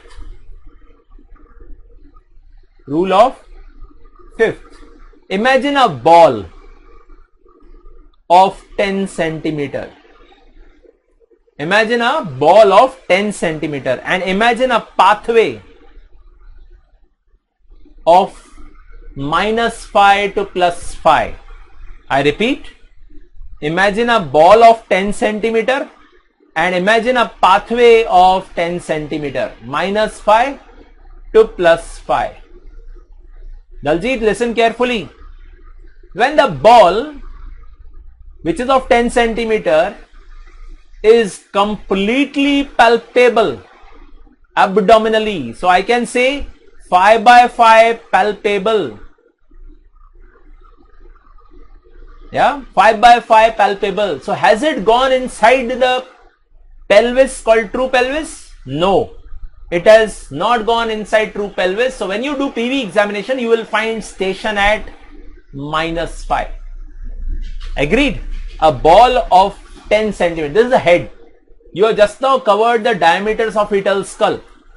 Complete flexion 9.5, partial flexion 10 centimeter, biparietal 9.5. Yeah. So ball of 10 centimeter has to pass into the pelvis and out of the pelvis. If it is 5/5 palpable abdominally, I would say the baby has not even entered into the pelvis. Yeah. Baby has not entered into the pelvis. It is at -5. Yeah. Guys, if I say the ball is 4/5 palpable, think about it. 4/5 palpable. So that means 1/5 of the ball is inside the pelvis. 1/5 of the ball is inside the pelvis. So roughly it would be at -3. Are you understanding? When the ball has gone 1/5 inside, it will be 4/5 palpable. It should correspond roughly to -3. Yeah. So 4/5 palpable is -3 station roughly. Yeah. Plus or minus some error is always there. But then understand 4/5 palpable cannot be +3 station. If it is abdominally 4/5 palpable, it cannot be +3 station. You cannot have a wrong PV examination finding then. Right? If I say that the ball is 3/5 palpable, that means how much amount of ball is inside the pelvis? 2/5 is inside the pelvis. So out of 10 centimeter, 2/5 would be 4 centimeter. 4 has gone down, so it would be roughly -1. So ball would be roughly at -1 station. 3/5 would correspond to -1. Yeah. 2/5 palpable abdominally would be similarly +1. 1/5 palpable abdominally would be roughly at +3. Yeah. And if it is not palpable abdominally, you say hello to baby at the outlet, that is 0/5 palpable. Yeah. When we say engagement? When the biparietal diameter crosses the brim. When the biparietal diameter crosses the brim, we say half of the head is inside. That means the ischial spine level must be reached. So you remember, when BPD crosses brim, then the station is roughly 0. We say engagement will correspond to station 0. Are you understanding? Yeah. Engagement would correspond to station 0. And yes, 3/5 palpable will still not be engagement. But 2/5 palpable would definitely be engagement. Yeah. Amigo is writing, sir, we mentioned station of head on PV with respect to presenting part or with respect to BPD? Station is the lowermost point of the baby's head. Station is lowermost point of presentation. If it is breech presentation, the lowermost point of the buttocks would be the station of the baby. If it is cephalic presentation, the lowermost part, the vertex lowermost part would be the station. If it is vertex lowermost part reaching 0, that means I will say ischial spine level is achieved by the lowermost part of the baby. How will we see fifth abdominally? Try to understand this thing. When you are doing Leopold grips, there are Leopold grips which I will be talking about. Then we do Leopold 3, right? Leopold 3 called Paulik grip. Hard ballotable mass is felt when it is floating head. If hard globular ballotable mass is there which is floating, we say that 5/5 is palpable. Station would be -5. If we say that the ball has stopped being ballotable, it is hard and globular, but it is not ballotable. That means it is fixed, right? And yes, when half the ball is gone inside, we say engagement has happened.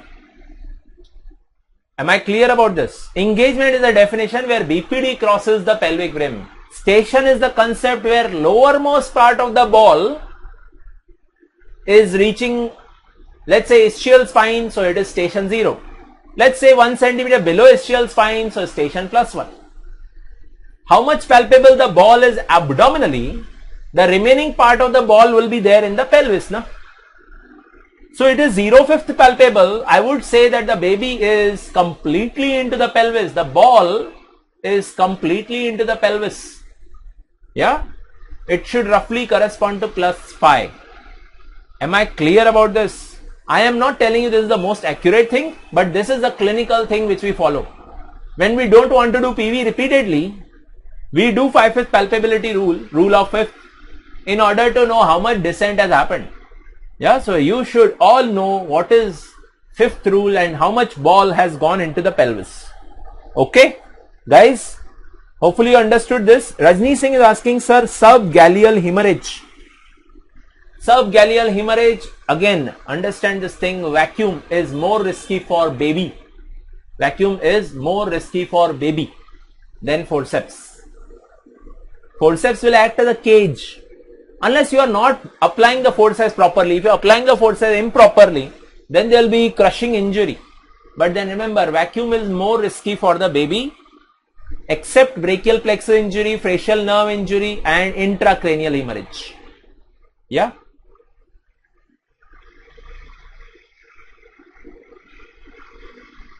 Yeah, PG Gaini has written, Crichton rule is PA that we mark as station on partogram.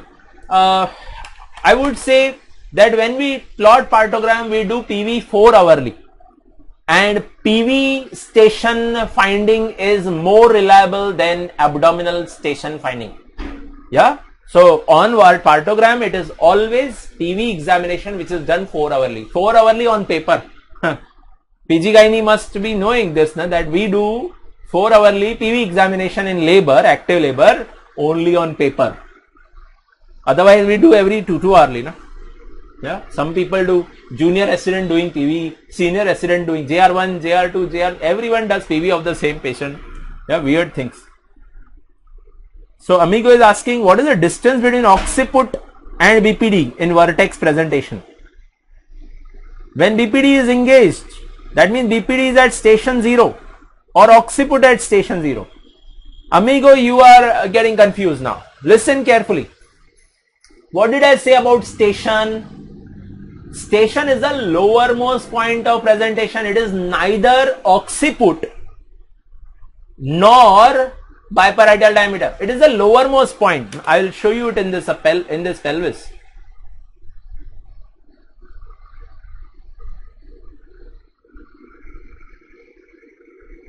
Yeah.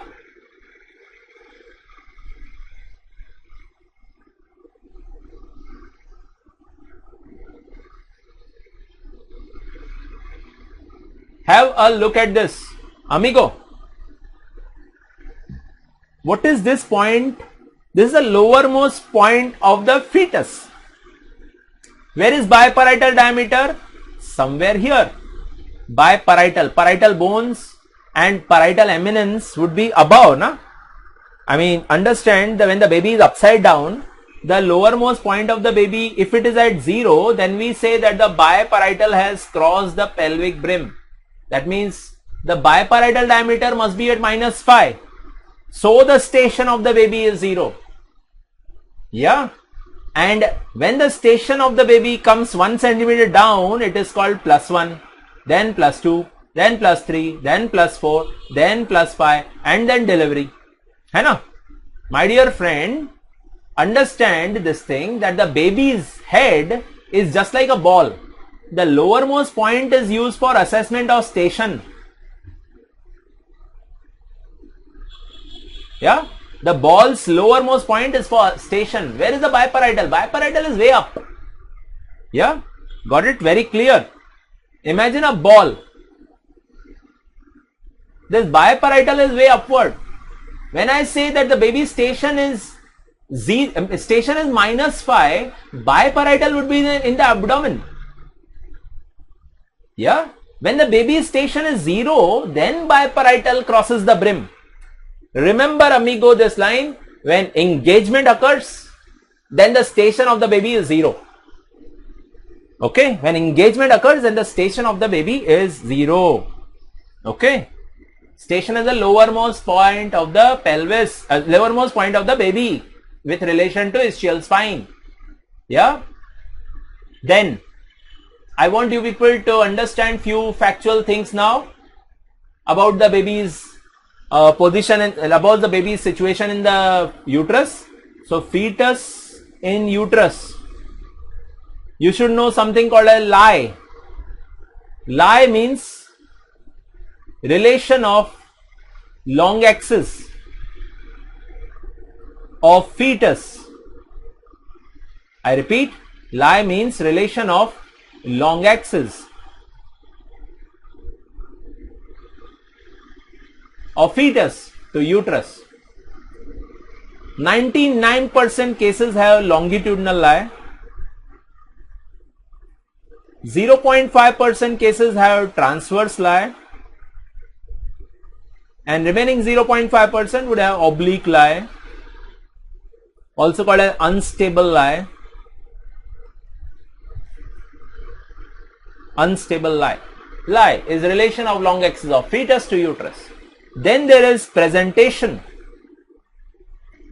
What is presentation? Presentation is part of baby in lower part of uterus. Part of baby in lower part of uterus. It could be cephalic presentation in 95% cases at term. Breech presentation in 3 to 4% cases at term.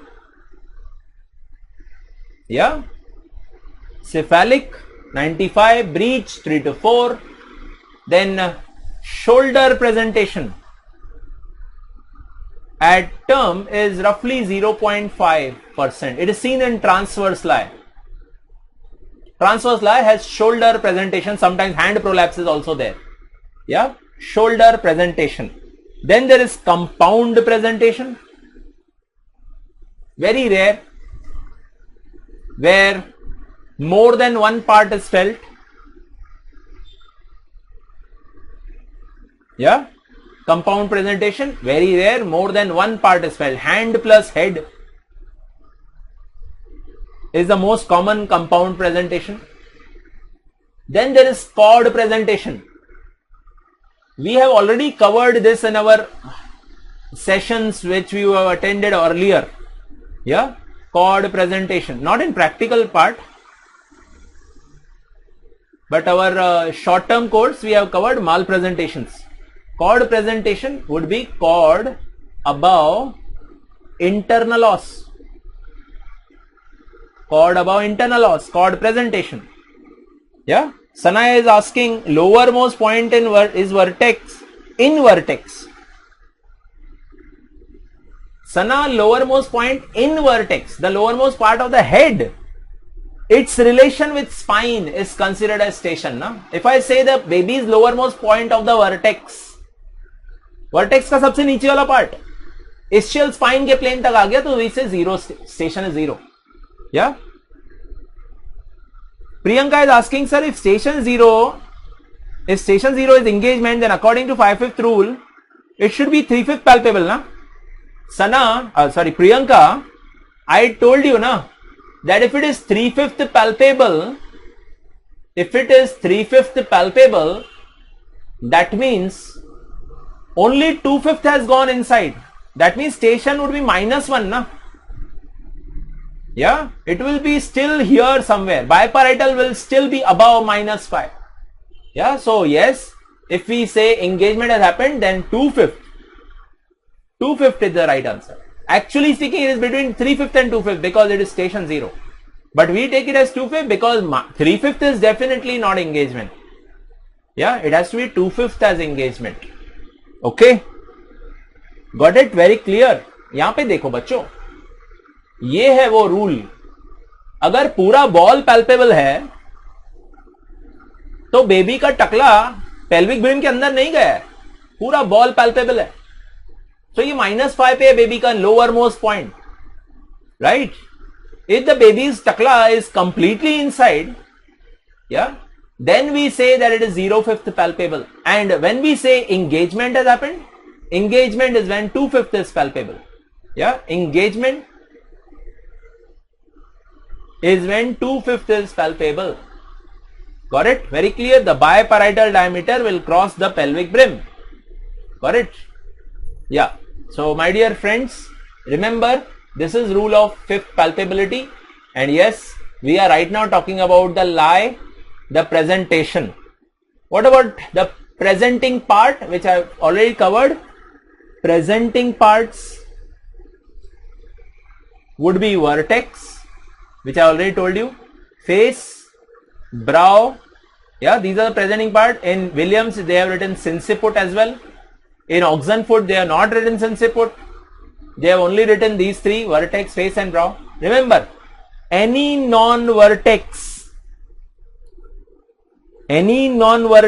presenting part or presentation is called malpresentation. So even face is a malpresentation, brow is a malpresentation, even breech is a malpresentation, even shoulder is a malpresentation. Those are malpresentations. We have covered our topic on malpresentation in short-term course. Yeah. So that is about presenting part. Then after presenting part, then I want you people to understand something called a denominator. Yeah. Denominator. Amigo, try to understand what is a denominator. It is a bony point on presentation. Bony point on presentation, which helps in assessing position. Yeah, which helps in assessing position. Okay. Poonam has asked this question, sir, in twins, what is 2 fetal head and 3 pole? Poonam, in clinical assessment of singleton pregnancy, there are 2 poles, one cephalic and one podalic, right? When you are doing Leopold grills, you will feel one has cephalic presentation, cephalic pole, and one has podalic pole called breech. But in twin gestation, in fact, patients might not come to you in early gestation, they may come to you in late pregnancy, and when you are doing examination called Leopold grip, you might find 2 टकले मिल रहे हैं. आइला, ये तो 2 टकले हैं. Or you might find 3 or more poles. Then we say it is multifetal gestation. Yeah, when you feel 3 or more poles during clinical examination, we say it is multifetal gestation. Amigo is asking difference between fixed and engaged. Fixed is when you cannot move the baby's head and ballotment cannot happen because it has gone into pelvis. But fixed will not definitely mean that engagement has happened. Fixing is immobile, simple. Engagement is when biparietal crosses the pelvic brim. So I would say fixing happens before engagement, but clinically you cannot assess engagement, no? So when we examine and we write Leopold 3, then we say that it is non-ballotable head. It is hard globular non-ballotable mass. It is fixed head. Yeah. Leopold 4 can tell you whether engagement has happened or not. Yeah. Leopold 4 can tell you. I will talk about Leopold grip, then amigo you will understand the difference between fixed and engagement. I will tell you. Yeah. There is one diagram actually, amigo, of one cup. and one egg.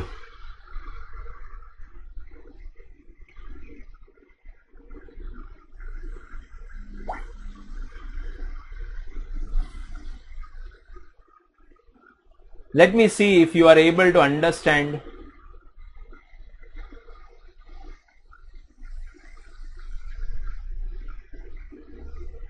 With the help of this diagram.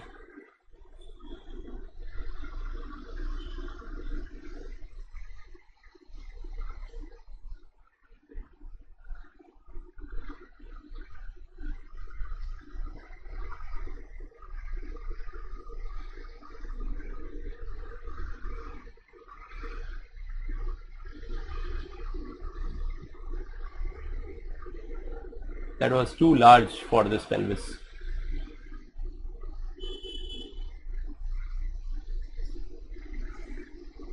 Yeah. Listen, amigo. This is pelvis. This is baby.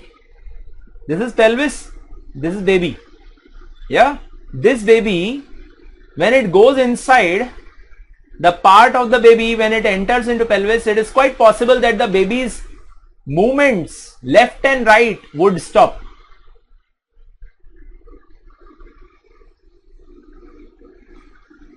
When you will feel the baby and you will move the baby, movements would stop. You will not be able to move the baby. If you can't move the baby, so ballotment would not happen. Ballotment would not happen. External ballotment would not happen. Baby will not move. It is fixed. Yeah.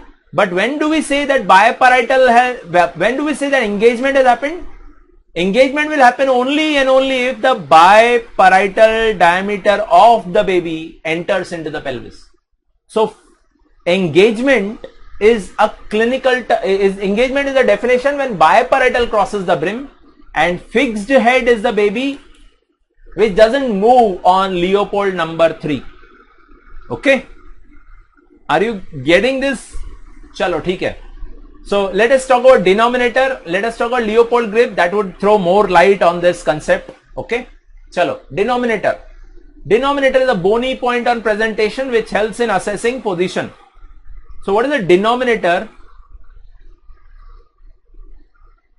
of vertex? It is occiput. What is the denominator of face?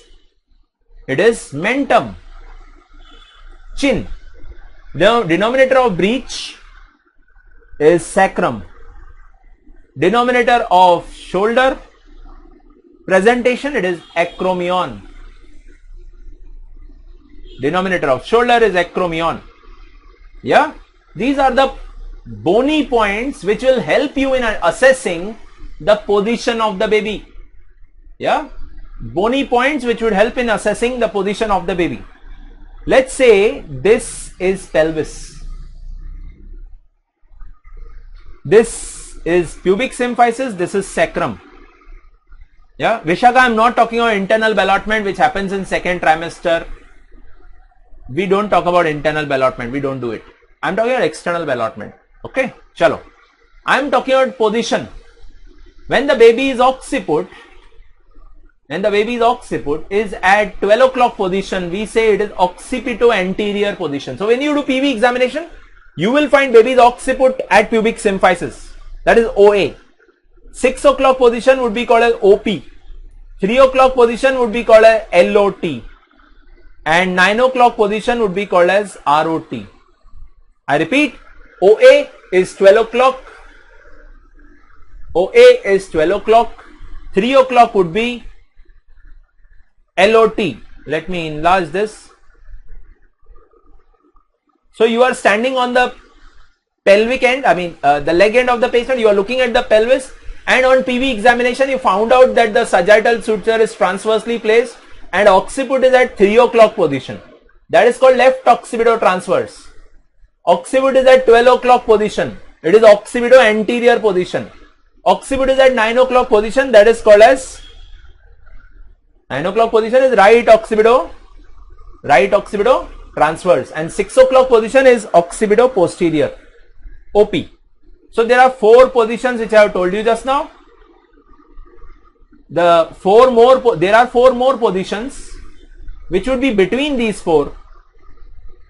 Yeah. If the baby's clock position of occiput is between 12 and 3, it is called as LOA. Between 12 o'clock, which is pubic symphysis, and 6 o'clock, which is sacrum. Yeah, 12 o'clock is OA. LOA would be between 12 and 3. LOA is 12 and 3.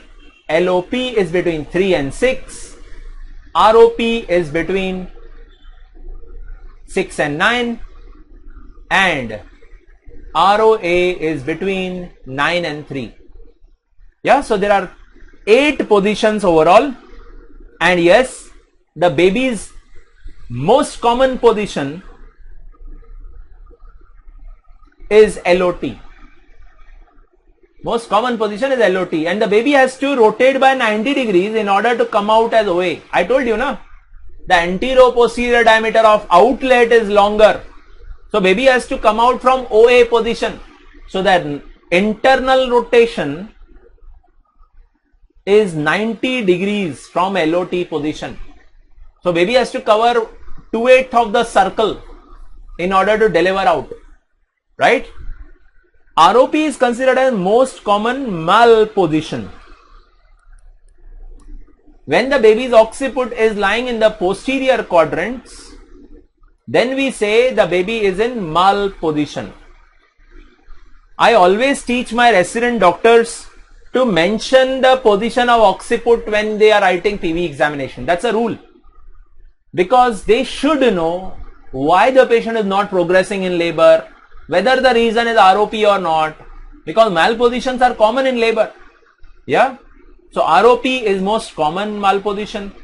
This ROP, right? And if it has to come out of the pelvis, it has to rotate by 135 degrees. That means 3/8 rotation. I have already covered this in our topic called malposition. Yeah. So I'm just revising all these with the help of this position.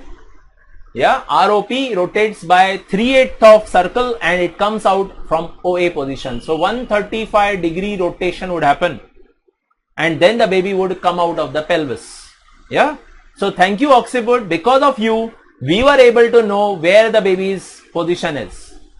Occiput tells you about the position. That's why occiput is called denominator. Yeah. I hope you got my point, my dear friends. Lie is over. Presentations are over, presenting part is over, denominator is over, attitudes are over, positions are over.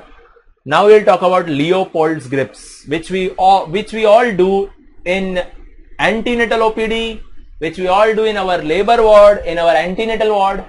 Leopold grips. Leopold grips. My dear friends, when we are doing Leopold grip, we always stand on the right hand side of patient. Always stand on the right hand side. Examinations are always done from right hand side. When we start palpating, we palpate the fundus of the uterus first. That's why it is Leopold 1, fundal grip. Yeah. Use both hands. Yeah, both hands are used and palpate the fundus. You will feel irregular, non-globular, soft, non-ballotable mass, which would be breech. Then you will do Leopold 2, also called lateral grip. Yeah, Leopold maneuver, Leopold grip, same thing. Lateral grip is second one. Yeah. So you fix one side and palpate the side. You mean if you want to do the right lateral grip, you fix it from the left side and palpate the right side. Yeah. If you want to do left lateral, fix it on the right side. If you want to do right lateral, you fix it on the left side and palpate the right side. So commonly left sided hard board like mass is felt, which is actually a back of baby. Hard board like mass. Kanak, pani dena, please. Thank you. Hard board like mass, which would be back. On the right side, Because there are limbs, there will be multiple knobs which would be felt, which would correspond to limbs of the baby. Multiple knobs. And as someone, I think Priyanka said, na? Or Poonam, yeah, Poonam said that you might feel 3 poles or 2 heads in multifetal gestation. Yeah. So yes, my dear friends, in Leopold grips, you might feel 3 poles and 2 heads in multifetal gestation. Let's talk about third Leopold. This is the grip where you have to use only one hand for palpating the baby. You can correct the dextrorotation of uterus and palpate with one hand only. You have to face the face of the patient. And you palpate it with one hand. If there is hard, globular, ballotable mass, then it is floating head.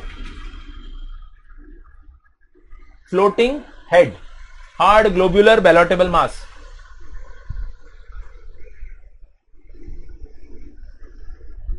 Floating head. It could be hard, non-ballotable globular mass, which could be fixed head. Yeah?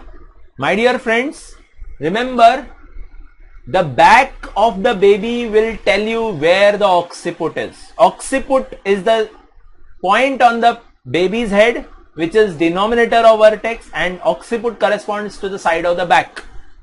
If sinciput is to be ascertained, wherever there are multiple knob-like structures, there will be sinciput. So baby's head would have occiput and sinciput. If I say occiput and sinciput are at the same level, they are at the same level. Neither one is down nor other is down. We say it is a deflexed head. Yeah? When occiput of the baby is down and sinciput is up, occiput down, sinciput up, we say it is flexion. Yeah? I said occiput down, sinciput up. That would be flexion. Okay? Exactly opposite would be when occiput is up. If occiput is up and sinciput is down, obviously the baby has extension, that means face presentation. Occiput up, sinciput down, yeah, it would be marker of extension. Yeah. Amigo is asking, sir, we got DNB question about neglected shoulder presentation. Should we write about obstructed labor in that? Absolutely, amigo. Neglected shoulder presentation with hand prolapse or without hand prolapse is a case of obstructed labor. Yeah. Bandel's ring. All the things about maternal and fetal conditions should be written, and the treatment of choice is cesarean section. Amigo, I hope you got my point. Obstructed labor. Shoulder, neglected shoulder presentation is obstructed labor. Okay. Yes, where were we? We were talking about third Leopold grip. It is also called as which grip? It is called as Paulik grip. Third Leopold is called as Paulik grip. We do all these things in our OPDs, but because we have lost touch to our theory, we do not know the name. So Paulik is the name. Paulik grip. Fourth Leopold, you have to face the legs.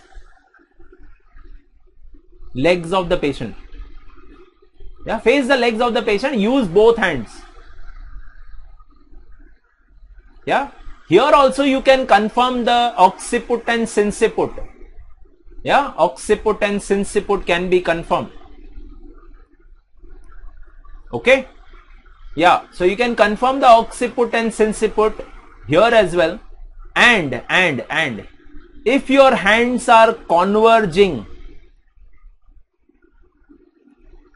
then we say engagement has not yet happened.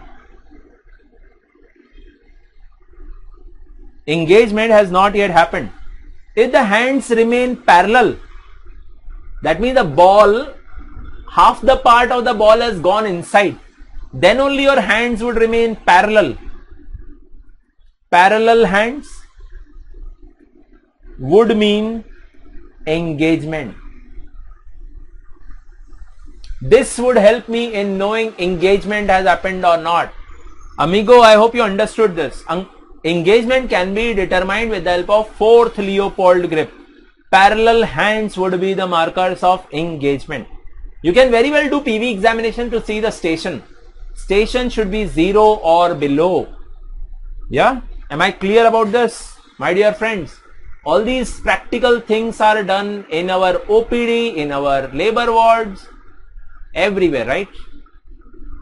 So we have covered the fetal skull, the bones, the suture lines, the diameters, the vertex, face, brow, the attitudes, the lie, the presentation, the swellings, the positions, Leopold grips, station, rule of 5/5, and then yes, we talked about the inlet pelvis, inlet cavity and outlet of the pelvis. Yeah, this picture is not very important because this is obviously known to everyone. You people have conducted so many deliveries, you must be knowing when one finger is inserted inside the internal os. Yeah, obviously everyone will have different measurements of their fingers, but remember one finger is roughly 1.5 centimeter. So if you are able to put two fingers inside, then we say 3 centimeter dilatation has happened. Yeah, one finger, if one finger is not going inside but os is open, that is 1 centimeter. If one finger is going inside, that is 1.5 centimeter. Yeah, and two fingers are going, that is 3 centimeter. You know? So guys, I don't have to talk about all these things because these will never be asked in exam.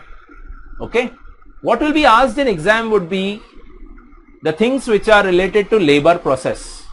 Yeah, let us now talk about the third part of this session, and that is about normal labor. Yeah, let's talk about normal labor now. Okay, all good? That's our third part of the session, normal labor.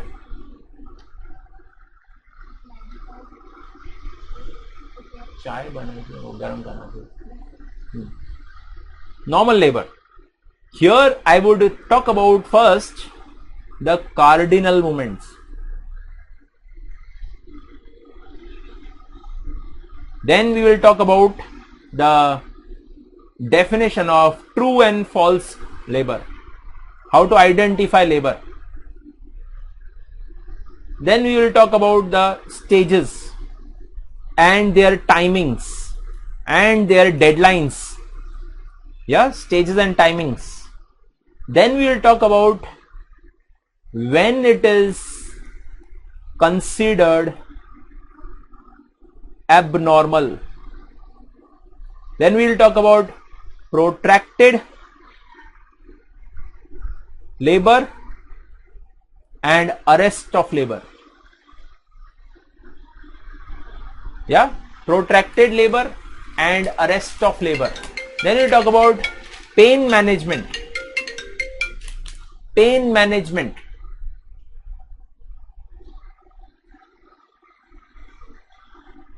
Yeah, we will talk about episiotomy. Yeah, pain management. Then we will talk about partogram and overall management of labor. All these things would be covered. Let's go and let's start with the cardinal movements of labor. Guys and girls, you all know, you must have read this in our undergraduate days about the cardinal movements. Now because you know the pelvis, that's the passage, and the passenger called the fetus, you know the lie, the presentation, the presenting part, the attitude, etc. Yeah, and you also know the pelvis. Now you will be given in your exam both these things together and you will be told to talk about the mechanism of labor. Yeah, How will you talk about it? First and foremost, you will hold the pelvis, you will hold the baby, and then you will talk about, I would like to explain the mechanism of normal labor in longitudinal lie, cephalic presentation, vertex presenting part due to flexed position, and in vertex presenting part the denominator is occiput, that means the occipital bone occiput, yeah, and there would be engagement, yeah, when biparietal diameter will cross the pelvic brim. Then there will be continuous descent due to uterine contractions. Then after it hits the pelvic floor, after the baby hits the pelvic floor, there would be flexion, yeah. After the baby hits the pelvic floor, there will be flexion. Let me use this fetal skull to make you understand. So there would be engagement, descent, then when it hits the pelvic floor it undergoes flexion, and after flexion there will be internal rotation, and after internal rotation there would be delivery by extension. After delivery by extension there would be external rotation, yeah, and after external rotation there will be delivery of the baby's shoulders. By lateral flexion method the whole body will deliver out, yeah. So my dear friends, PG Gynae has written pelvic grip 4. Fourth pelvic grip is called deep pelvic grip, yeah. Fourth pelvic is deep pelvic grip, okay. It is for knowing the engagement, alright. Give me 1 second guys, there is one patient who is bleeding and she has messaged me. I would tell her to meet me in hospital.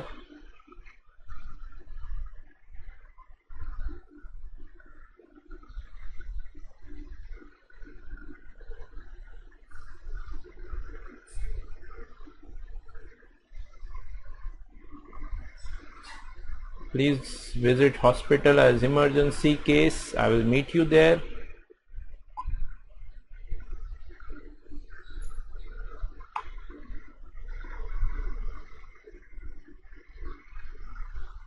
Okay. Yeah. All right. So yes. All right. Sorry guys. Yeah. I was talking about what I was talking about. I was talking about cardinal movements, right? In cardinal movements, Acha, Amigo has written in some book, third Leopold is Paulic grip is given as second pelvic grip. Guys, I am quoting you Williams obstetrics. Williams obstetrics does not mention anything called first pelvic and second pelvic. Williams obstetric only mentions that there is Leopold 1, Leopold 2, Leopold 3, Leopold 4. Even if you see Oxenfoot book of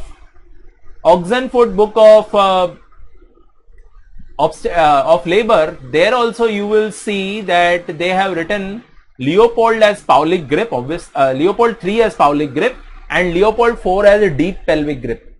So yes, that is what is written. Don't go on first pelvic and second pelvic. Leopold 3 is Paulic, Leopold 4 is deep pelvic grip, as simple as that.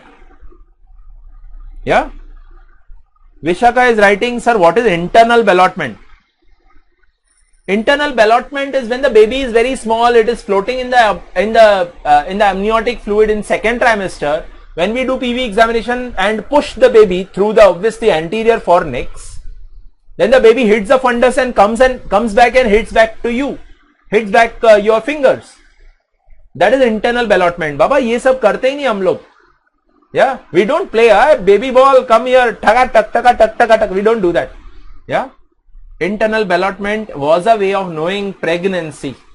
Yeah, right now you understand that we don't do all these things. We have sonography. Okay. All right, Vishaka. Why specifically in second trimester? Because the baby is comparatively small as compared to amniotic fluid over there. In third trimester, baby's size increases and then you can't do internal ballotment. Yeah. All right. Am I clear? Chalo. Where were we? We were talking about cardinal movements. So what did I say? Cardinal movements would be number 1, engagement when biparietal diameter crosses the pelvic brim. Then there will be descent due to uterine contractions. Then there would be flexion. Yeah, when there would be flexion. I hope you remember there is suboccipitobregmatic and suboccipitofrontal etc diameters. Best diameter is which one? Suboccipitobregmatic. Complete flexion. Yeah, that happens at pelvic floor. Yeah, that happens at pelvic floor. This is flexion. It happens at pelvic floor. Number 4 is internal rotation. Didn't I tell you that from LOT position the baby has to rotate by 90 degrees? Internal rotation. It is of 90 degrees from LOT. But this 90 degrees would be with the help of 45 degrees by neck and 45 degrees by shoulders. Even shoulders will rotate inside with internal rotation. Why? Because there cannot be 90 degree of neck torsion. Yeah, neck will rotate by 45, additional 45 will be given by shoulders. That is internal rotation. After internal rotation, there would be delivery by flexion, because ultimately the baby has come to OA position and the baby escapes out from OA position. Delivery by flexion. Agreed? Delivery by extension. I'm so sorry. Delivery by extension. Remember, whenever there is flexed attitude, delivery happens by extension. मैं तो हमेशा कहता हूं विनम्रता होगी तो शांत से डिलीवरी होगी. I hope you got my point. Whenever there is flexion, there will be delivery by extension. There will be no problem in life if you have flexed attitude, if you are having flexed attitude. Yeah? And after delivery by extension, आवाज मैं बंद कर रहा हूं. Delivery by extension. After delivery by extension, there will be external rotation. The baby's head, which has come out from OA position, will go back to LOT position. So from OA position, it will go back to LOT position because shoulders have to come out from antero-posterior position. And occiput is perpendicularly placed to shoulders. Yeah. So this external rotation is of 90 degrees. So baby from OA position goes to LOT position again. The first 45 degree is untorsion of neck. It is called as restitution. Overall, this is called as external rotation. Why, sir? Because shoulders want to come out, and you know at the outlet of the pelvis, the antero-posterior diameter is biggest. So shoulders will say, sir, I want to come out. And for coming out, I want to come out from antero-posterior position. And in order to come from antero-posterior position, the head has to move from antero-posterior position to LOT position. Head and shoulders are perpendicular to each other. Yeah? Am I clear about this? So yes, that is external rotation. The first 45 degrees restitution, also called as untorsion of neck.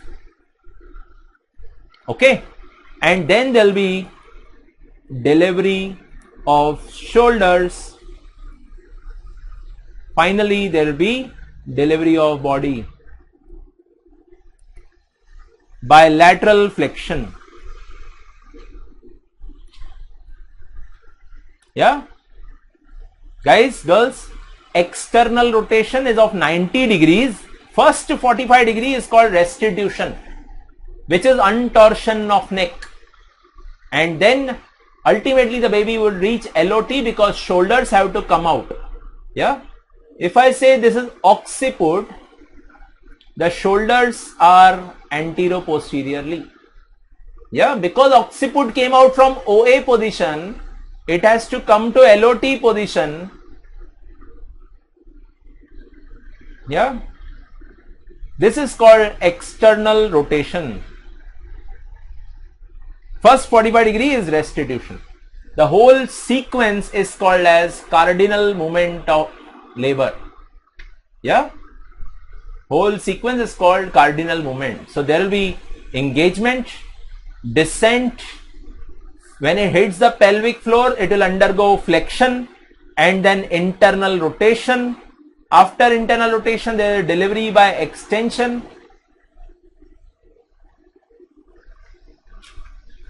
Then there is untorsion of neck, restitution, plus the remaining external rotation.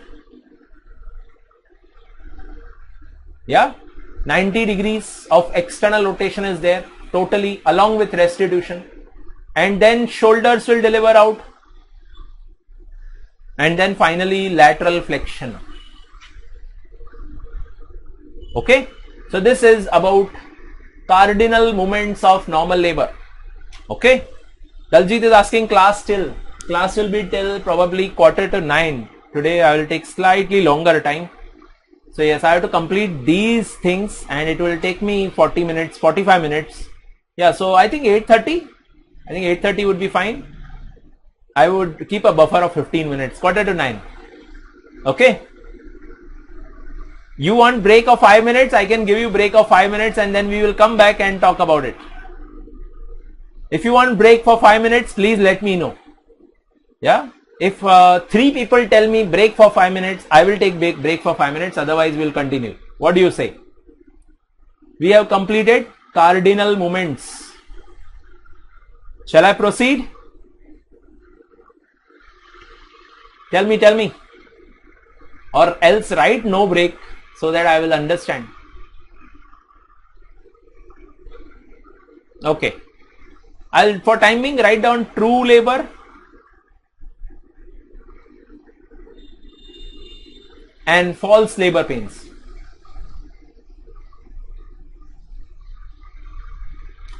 True labor pains, false labor pains. True labor pains. Okay, no. Vishaka has written no break. Chalo, good. True labor pains would start from back. Sana is asking, please show on dummy. You are asking about cardinal movements. Sana? Okay. So when you are given the baby's body, not the skull, you can easily tell. But let me, okay, I'll do one thing. I'll use this baby and this pelvis. Sana, I hope you remember that the baby enters into the pelvis in LOT position, where occiput of the baby is in LOT position. Yeah, I said most common position is LOT position. So there will be engagement when biparietal will cross the pelvic brim. Yeah, then there will be descent, and once there is descent, it hits the pelvic floor. When it hits the pelvic floor, it undergoes flexion. Yeah, after attaining flexion, it will rotate by 90 degrees. That is called as internal rotation. Yeah, then since you can't show it like this, you will have to hold the baby and pelvis like this. After internal rotation of 90 degrees, the baby will deliver out by extension. The baby will deliver out by extension. Now since there is untorsion of neck, there will be restitution, and after restitution, the baby has to have shoulder delivery. So there will be external rotation. From OA position, the baby will reach the LOT position again. Yeah, because shoulders are inside. Internal rotation of shoulders will give external rotation. And finally, there will be delivery of shoulders and the body. Engagement, descent, flexion, internal rotation, delivery by extension, restitution, external rotation, delivery of shoulders and body. Okay, am I clear? चलो आगे बात बढ़ाते हैं. Let us talk about how to identify true labor. True true labor pains would have gradually increasing intensity.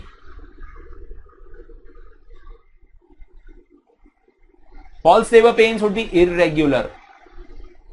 Yeah, true labor pains would radiate from back to front. False labor pain would be non-radiating. True labor pains would be associated with cervical dilatation and show.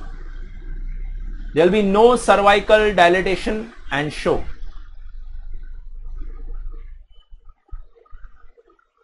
Yeah, false labor pains, true labor pains. If there is cervical dilatation, it is labor pain, nothing else. Yeah, true labor pains are not relieved on rest and enema. Not relieved on rest and enema. Sana, that doll which I have is a very big doll. Yeah, and it doesn't have those neck movements because it's a cloth doll, so I can't show you. That's why I showed you on fetal skull. Na? That dummy fetal skull is fair enough. Okay. It is true labor pain which is not relieved on rest and enema. False labor pain is relieved on rest and enema. Yeah? False labor pains are most commonly due to GI cause. GIT is the reason of false labor pain. True labor pains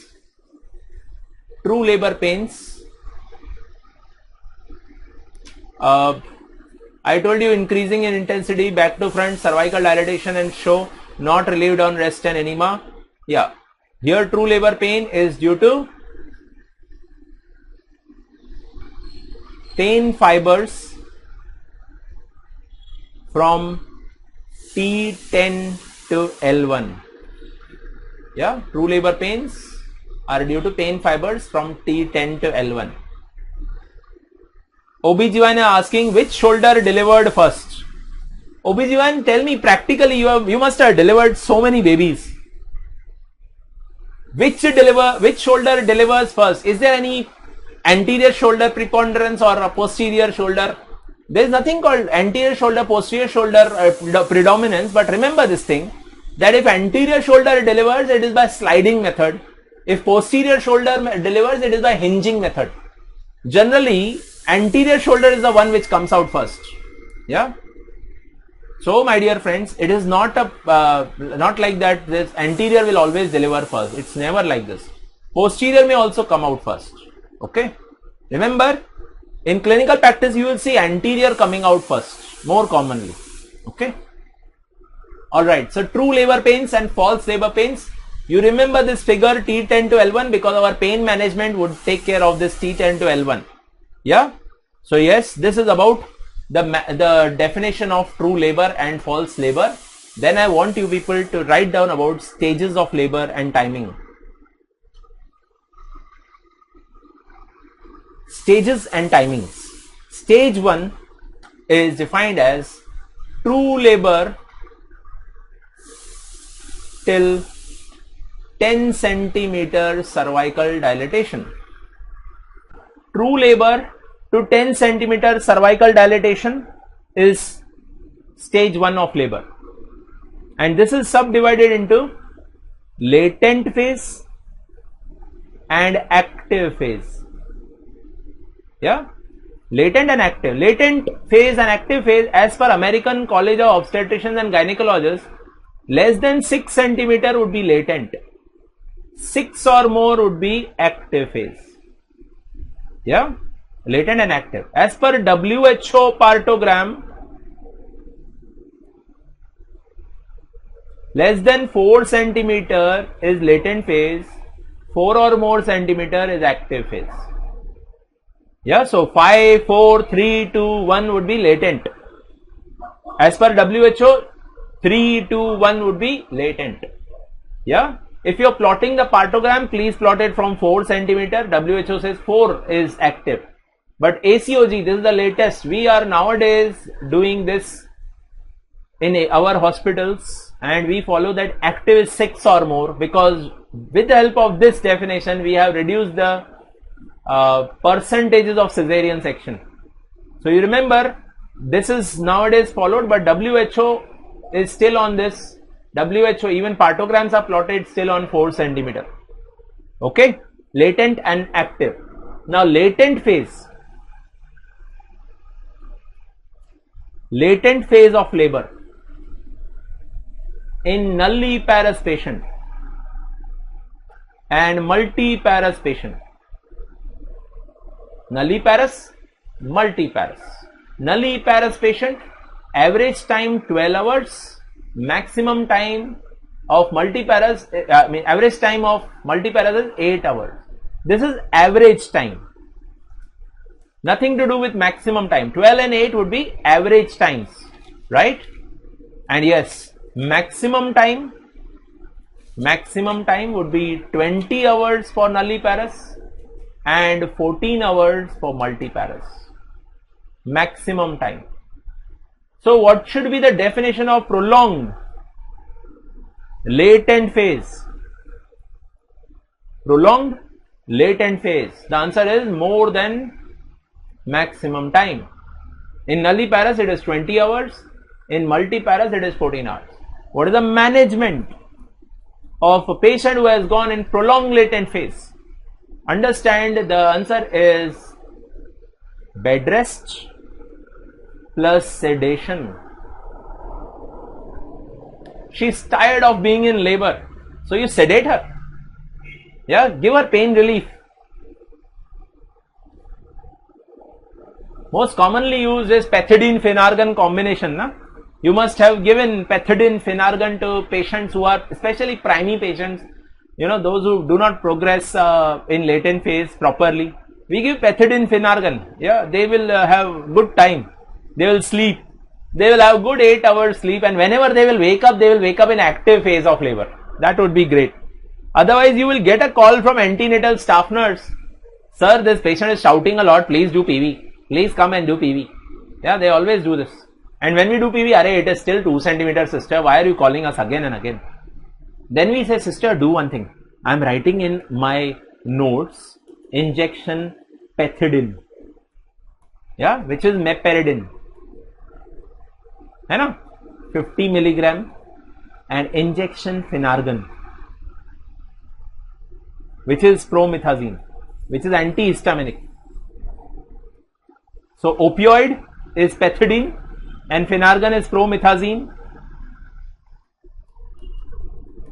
and she will sleep like a baby, believe me, and she will wake up in active labor. I am very sure you understand that labor, which is true labor, will always be progressive. It will not stop for many days. No. She will go in active labor in few hours or probably next day. So give her this pethidine-Phenargan, and that is the right approach. Caesarean section is never done for prolonged latent phase. You don't do caesarean section. She is 5 centimeter, remaining 5 centimeter, and you have labeled her as active labor. You are stuck up. You are stuck up because you have brought her in labor ward and you are now determined to deliver her. But some patients do not deliver, some patients do not progress well from 5 centimeter. Understand, that is why we have put 6 centimeter as the cutoff for active nowadays. Yeah. If patient is less than 6 centimeter, we are also legally and clinically saved. We will not shift the patient to labor ward. In our hospitals, we shift patient to labor ward only if they are in active phase or if there is rupture of membranes. That is true. Yeah. So membranes ruptured, we will shift to labor ward. Active labor, we will shift to labor ward. If they are in latent phase without rupture of membrane, give her sedation and she will sleep like a baby. Yeah, this is the story of latent phase and its management.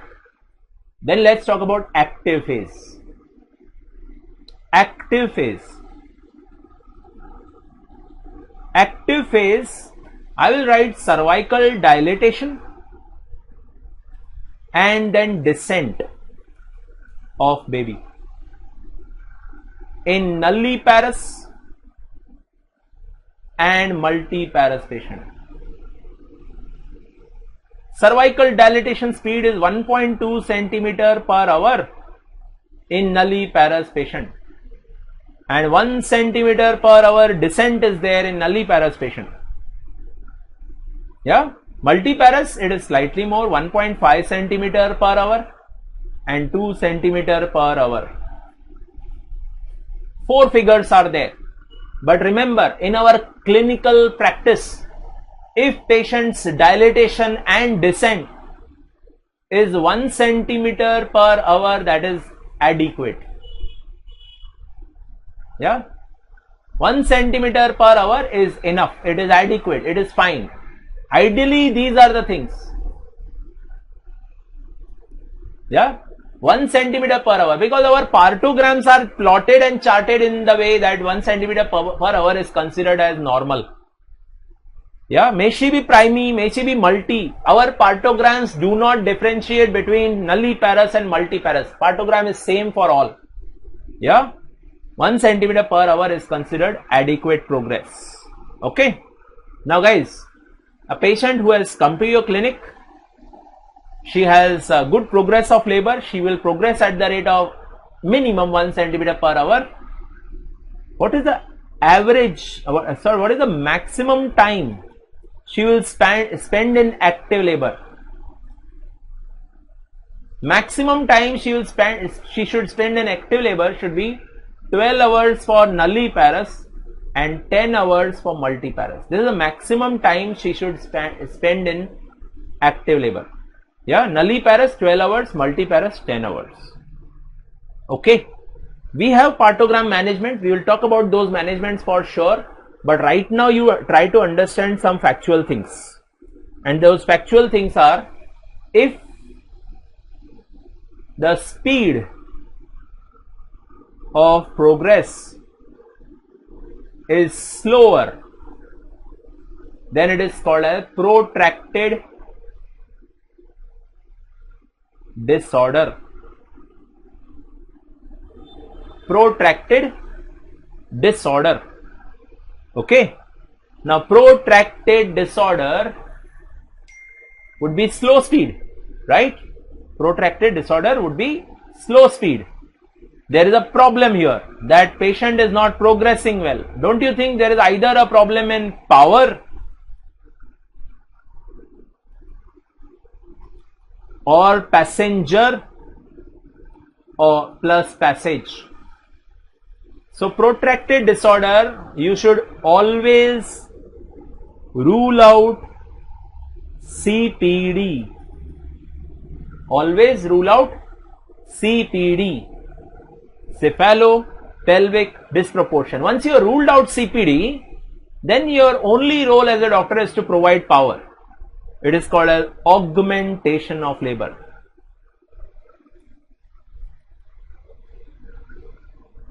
Yeah, we will do augmentation of labor if there is protracted disorder. Yeah, slow speed. If she is not progressing well, you give her power.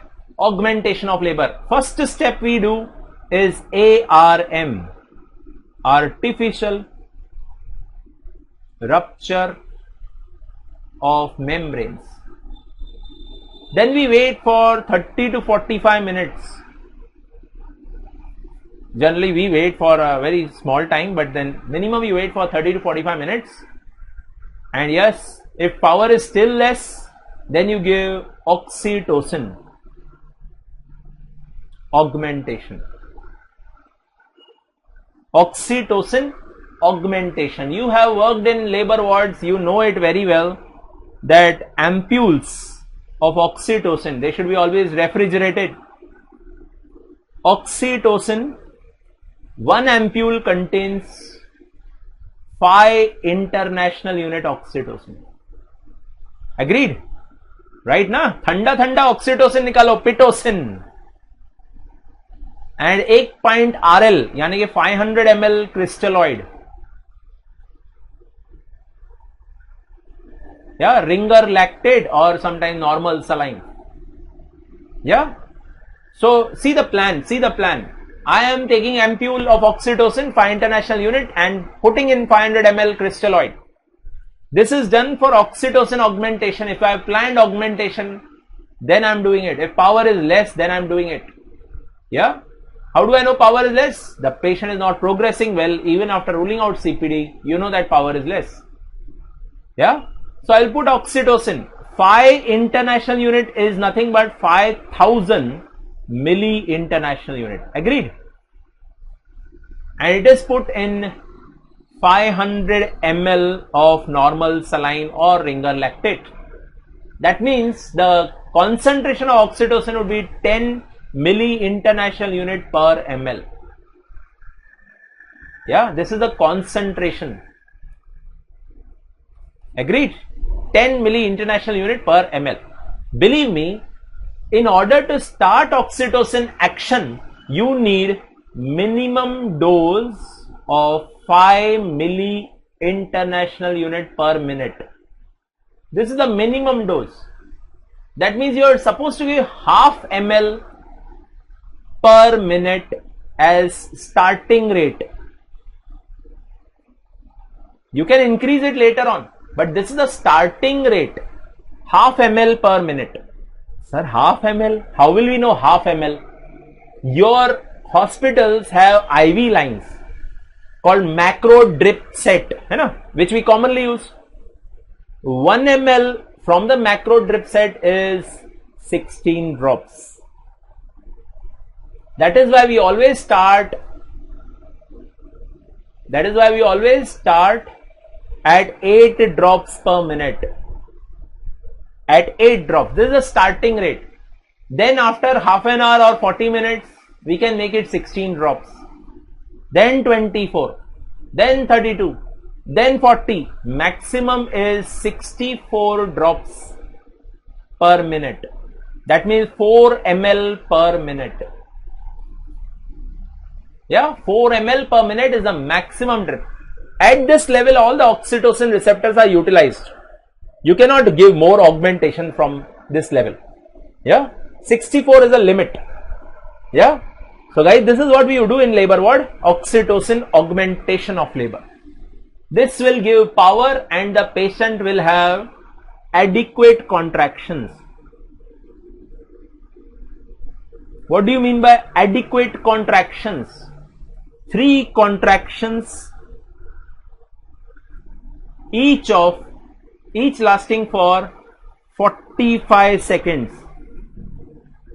Each lasting for 45 seconds, and uterus is not indentable. Uterus is not indentable. That means the tone of the contraction power of the uterus, the intensity of power is adequate. Yeah, my dear friends, this is the clinical way of assessing adequate power. 3 contractions, each lasting for 45 seconds. Uterus is not indentable.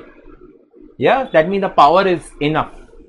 And when you reach adequate contractions, you stop. I mean, you have to continue at that level. Let's say 24 drops per minute has achieved adequate contractions. You have to continue at 24. Don't make it 32. Don't make it 40. Don't make it 64. Why? Because more than 5 contractions would be called as uterine tachysystole, which may cause fetal distress.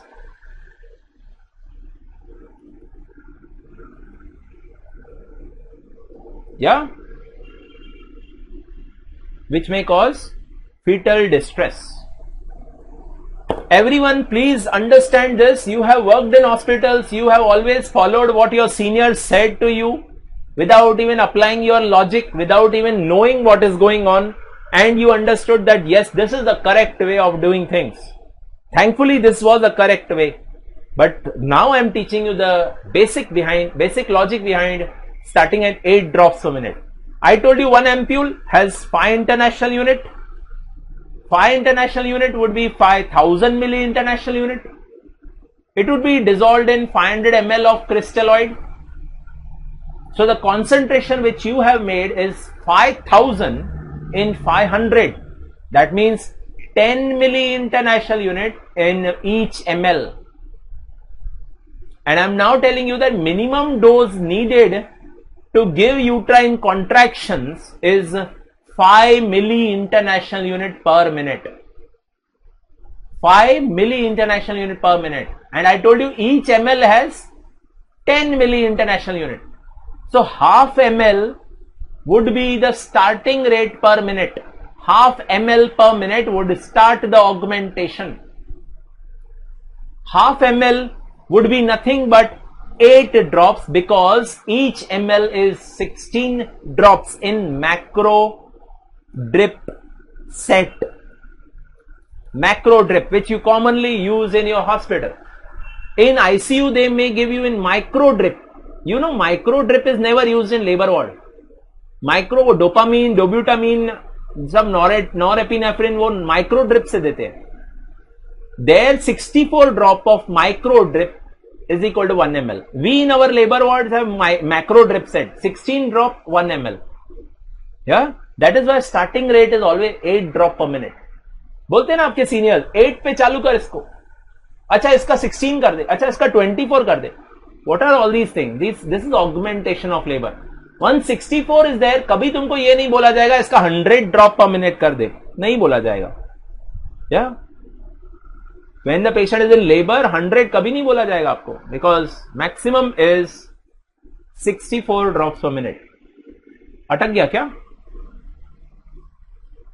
Rachna, please go back and join again if you have any problem, because it's going on over here. Are you on track? What is your aim? What is your target? Target is adequate uterine contractions. Very basic logic of normal labor. If you can solve these 3 angles of a triangle, ये Bermuda triangle of labor है. If you can solve these 3 angles of the triangle, then baby will deliver out without any problem. The 3 angles are power, passenger, and passage. How do you assess? How do you assess passenger? Leopold grip. How do you assess passage? Clinical pelvimetry. How do you assess passenger and passage together? CPD assessment. How do you assess power? Clinically or by tokometer. In our hospitals, our tokometer probe is always faulty. It doesn't give us good reading, so we have to rely on clinical assessment. But in Western countries, they have wonderful tokometers and they can measure the power of uterine contractions. Yeah, my dear friends, tokometer नामक चीज हर hospital में रहती है. It is called cardio-tokogram, CTG. Cardio-tokogram नामक चीज रहती है ना, CTG. 2 belts are applied on the tummy of the patient. 1 belt is for fetal heart rate, 1 belt is for uterine contractions. If she is in labor, you will be able to see a graph of tokometer like this. Yeah, this is power assessment, my dear friends. Power is assessed by tokometer. Okay, and it will give you graph. In this graph, this vertical height is called as intensity. This vertical height is called intensity. Okay.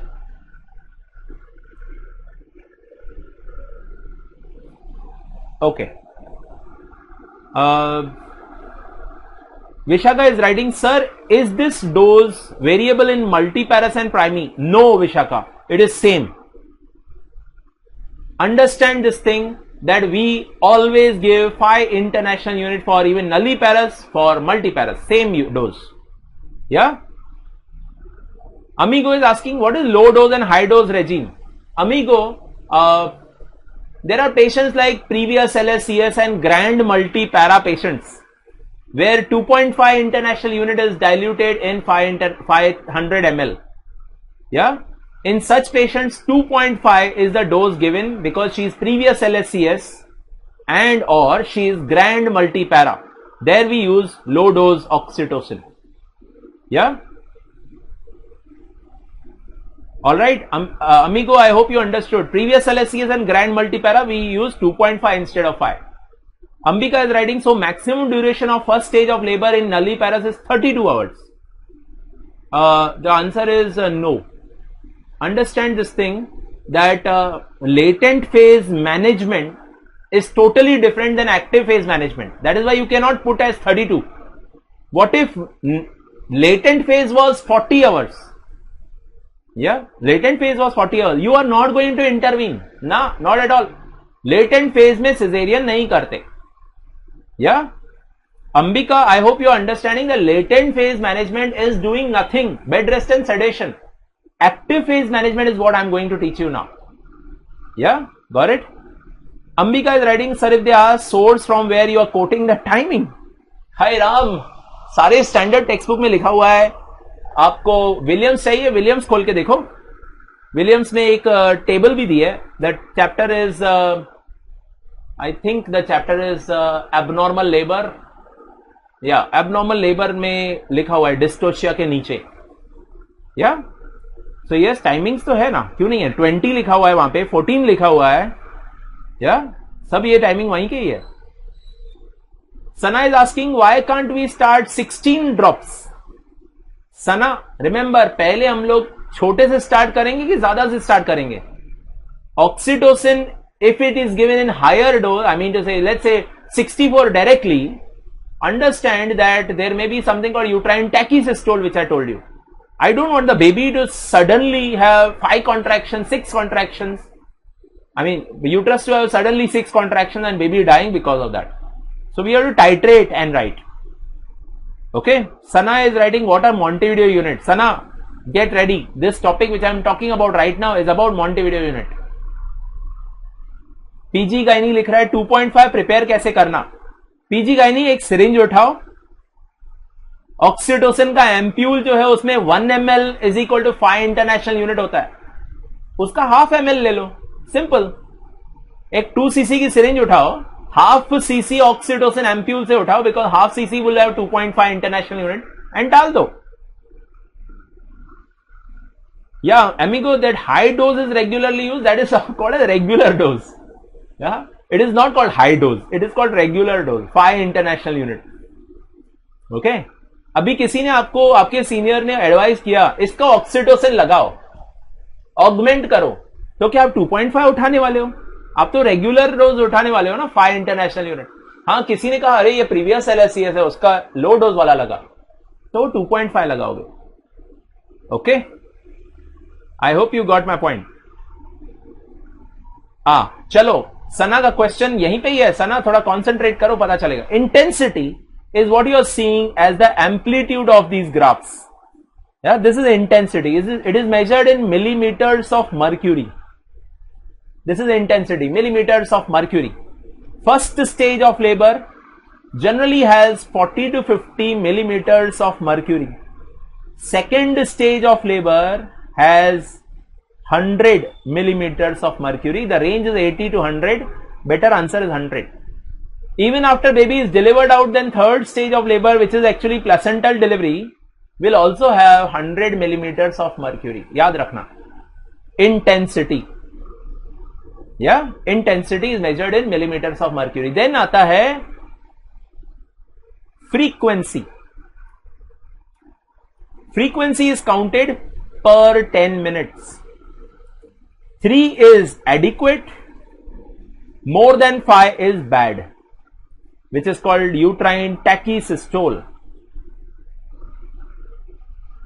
कभी कभी तो हमको 10 contractions इन 10 minutes मिल जाते हैं, क्योंकि मेरे junior लाल ने oxytocin, सना ध्यान से सुनो, ऑक्सीटोसिन 64 ड्रॉप्स पे चला दिया इमीडिएटली, स्टार्टिंग में ही 64. यूट्राइन टैकीसिस्टोल बैठता है, फिर ऑक्सीटोसिन बंद करो, लेफ्ट लैटरल पोजीशन दो, ऑक्सीजन का इनहेलेशन दो, सिंपल आरएल दो, विदाउट ऑक्सीटोसिन वाला आरएल, एंड देन कभी कभी तो टर्ब्यूटैलिन ठोकना पड़ता है 250 माइक्रोग्राम. 0.25 mg. या यूट्रस का कॉन्ट्रैक्शन बढ़ेगा तो प्रॉब्लम बढ़ेगा. कितना बढ़ेगा तो प्रॉब्लम बढ़ेगा? More than 5. 5 is nowadays considered as normal. More than 5 is abnormal. Are you getting my point? Then there is something called duration of contraction. Adequate duration of contraction is 45 seconds. Indian government 40 second बोलती है, but हम लोग 45 second, ये जो है definition Williams obstetrics ने दिया हुआ है. एडिक्वेट कॉन्ट्रैक्शन या adequate contraction. What happened?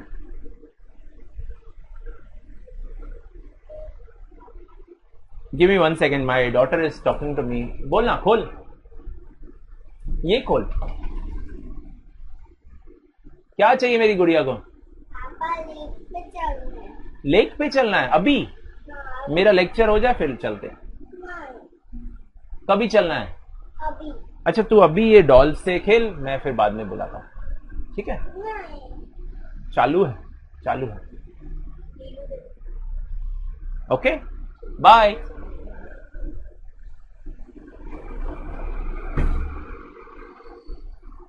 Sorry for the disturbance. Yes, I was talking about intensity, frequency, duration. एक और चीज रहती है tonus. Tonus is the resting pressure. Tonus is the resting pressure. And जो रेस्टिंग प्रेशर रहता है, it should never be more than 12 millimeters of mercury because it will be hypertonic uterus otherwise. Abruptio का case रहता है ना, then we write that stony hard uterus. सुना रहेगा ना आपने, तुमने stony hard uterus, abruptio placenta, stony hard uterus. अब ये क्यों हुआ? Because there is a blood in the uterus. Because of blood, uterus is stimulated in a very very bad way. There may be tachysystole as well as hypertonic uterus. Half life of oxytocin पूछा है रजनी ने. Rajni, half life of oxytocin is 3 to 5 minutes. 3 is the best answer. हाँ, मैं कह रहा था tonus, abruptio, stony hard uterus, tone would be hard, tone would be more.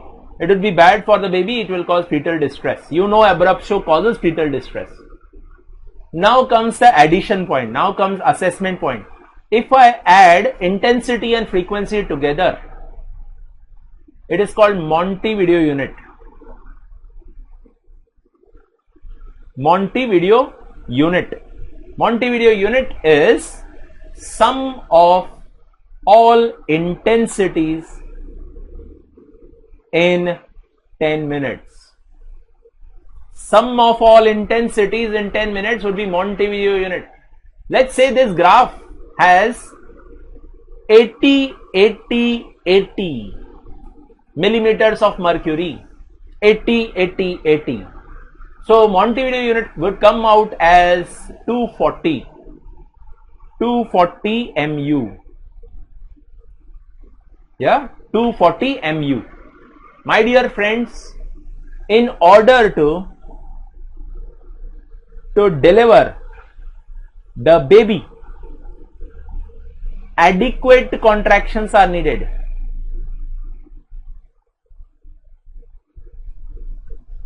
They are in the range of 200 to 250 mu as per Williams obstetrics. As per ACOG, 200 to 250 is considered as adequate uterine contraction. Yeah, imagine 5 contractions, 6 contractions, that would be bad. Imagine 1 contraction only, that would be less, na? Yeah. So try to understand, if patient is not progressing, and yes, there is a patient who has only 1 contraction in 10 minutes. Let's say 1 contraction of 40. Her power is less. You are supposed to do augmentation of labor. Am I clear? And oxytocin is to be given after ARM. ARM के बाद oxytocin. Some people start oxytocin then do ARM. This is applicable only if the head is not well applied to cervix. Floating head होता है तभी पहले oxytocin देते फिर ARM करते हैं. Why? Because I don't want cord prolapse. Yeah. But when patient is in active labor, head is already engaged, then ARM, फिर wait करो, फिर oxytocin. First ARM, then wait, and then give oxytocin after half an hour.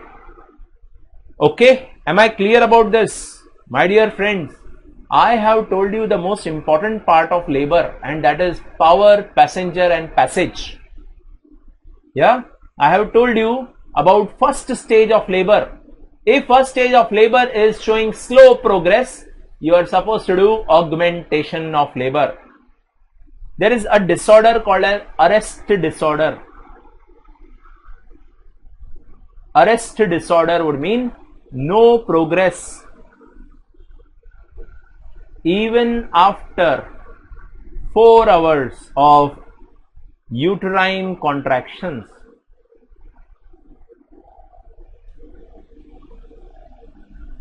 Sana, I have told you Montevideo unit clinically कैसे assess करना है.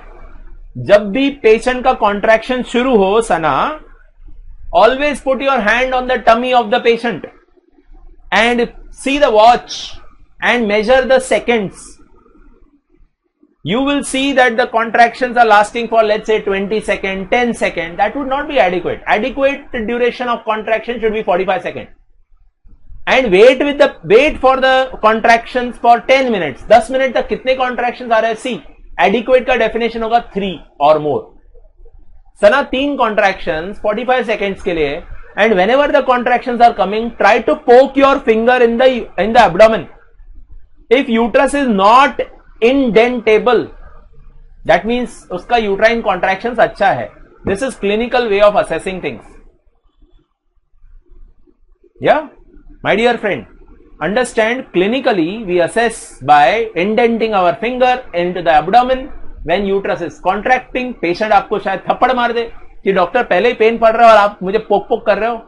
Tell her, madam, we are doing the needful and we are assessing your contractions. We are assessing whether you have adequate contractions or not in order to know whether oxytocin has to be started or not. Okay, आप बोलोगे sir हमारे hospital में सबको oxytocin दे देते हैं. गलत बात है. देन तुम्हारे हॉस्पिटल में फीटल डिस्ट्रेस का सिजेरियन सेक्शन का रेट बहुत होगा. Oxytocin is not given to all patients, first and foremost. Remember this. We always give when needed.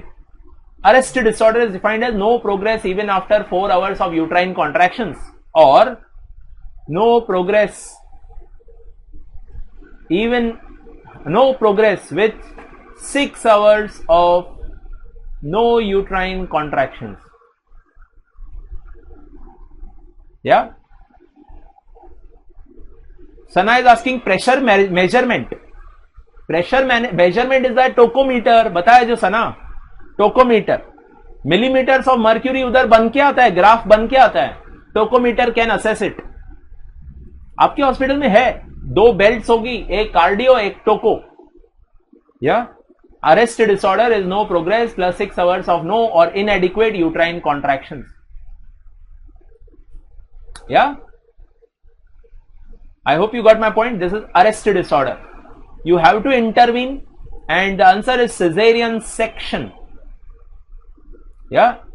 If there is no progress even after 4 hours of uterine contractions, and you started oxytocin but still there are inadequate uterine contractions, and 6 hours would be the deadline, then you are supposed to do cesarean section or instrumental delivery.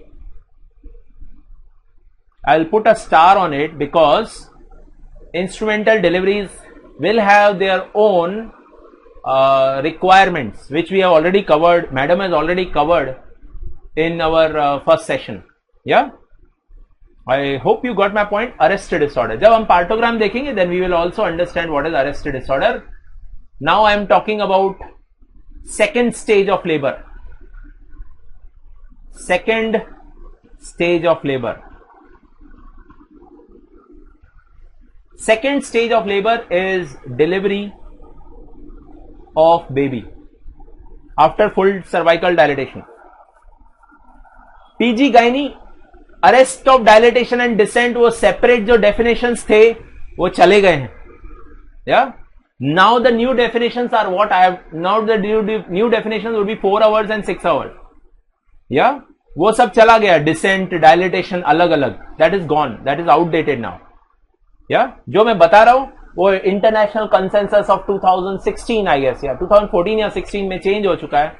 And the definition which I am telling you is the latest definition. 4 hours with adequate uterine contraction, 6 hours after inadequate uterine contraction. If there is no progress, then it is arrested disorder. Yeah, it is not related to dilatation descent, it is arrested disorder. Yeah, got it? Datta पढ़ना बंद करो. दत्ता में बहुत सारी mistakes है. Okay, second stage of labor, delivery of baby, nullipara, multipara. Nullipara, multipara. Nullipara, average time 50 minutes. Some textbooks they say 1 hour. Williams says 50 minutes. Multipara 20 minutes. Some textbooks they say 30 minutes. Again I am saying Williams is saying 20 minutes average time. Maximum time would be, yes, listen carefully, 3 hours and 2 hours. पहले वो था 2 hour and 1 hour. William में आज भी 2 and 1 hour लिखा हुआ है. But then this is the latest as per ACOG. 3 hours and 2 hours. And add 1 more hour for epidural. Epidural दिया है, then the figures will become 4 hours and 3 hours. Yeah? If there is prolonged second stage of labor, prolonged second stage of labor, the answer is instrumental delivery. Prolonged second stage of labor, instrumental delivery after ruling out CPD. Instrumental delivery after ruling out CPD. If there is CPD, then obviously the answer is cesarean section. Yeah, the answer is cesarean section if there is element of cephalopelvic disproportion. Okay, otherwise you can do instrumental delivery if there is no CPD. Okay, got it? This is second stage of labor. Third stage of labor. Third stage of labor is delivery of placenta. Third stage of labor is delivery of placenta. Nullipara, multipara. Average time 15 minutes, 5 minutes. Yeah, average time 15 minutes, 5 minutes. Maximum time 30 minutes, 30 minutes. Maximum time 30 minutes, 30 minutes. What are the signs of placental separation?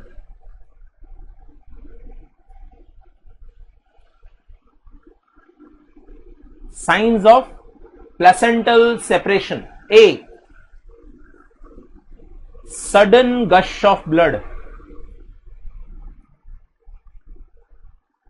These all things which you see in labor ward are written now, I'm going to write all these things now. Sudden gush of blood is first thing. Then lengthening of cord. Lengthening of cord. Then suprapubic bulge.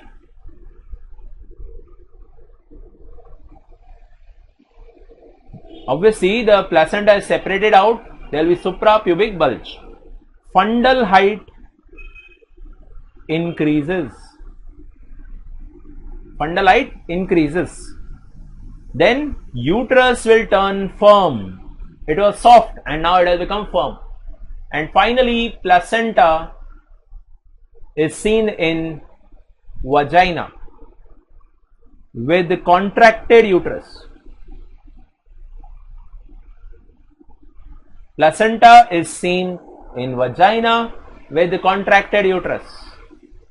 My dear friends, this lengthening of cord, when there is lengthening of cord, please do one thing.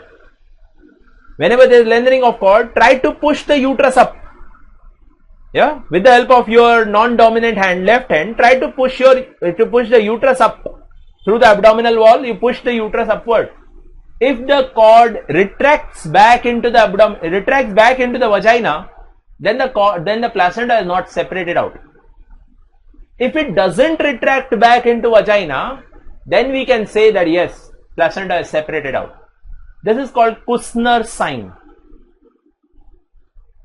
Kussner sign means failure of cord retraction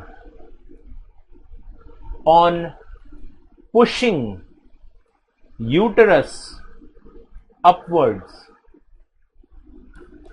Cord doesn't retract back into vagina. That is a good sign. That is a nice sign. It will tell me that the placenta is separated out. Yeah, Kussner sign, failure of cord retraction on pushing the uterus upward. Okay, guys and girls, delivery of placenta, maximum time 30 minutes. There is WHO protocol called as active management of third stage of labor. Active management of third stage of labor. I believe still in your hospitals this thing is going on, right? Active management of third stage of labor says give injection oxytocin. How much? 10 international unit intramuscularly during delivery of baby.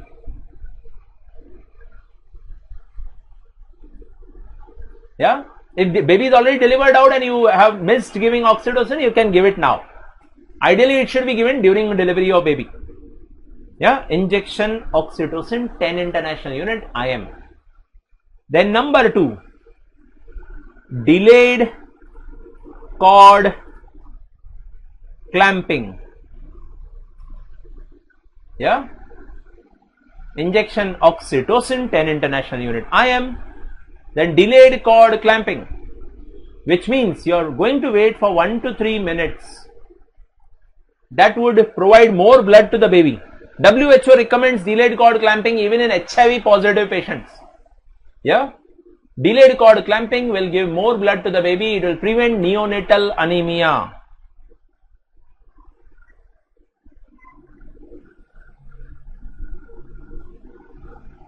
We wait for cord pulsations to stop. Yeah, but WHO says 1 to 3 minutes you should wait. What if cord pulsations stop earlier? Then also you wait. Remember this thing, that 1 to 3 minutes waiting period is important. Early is done in RH incompatibility, birth asphyxia,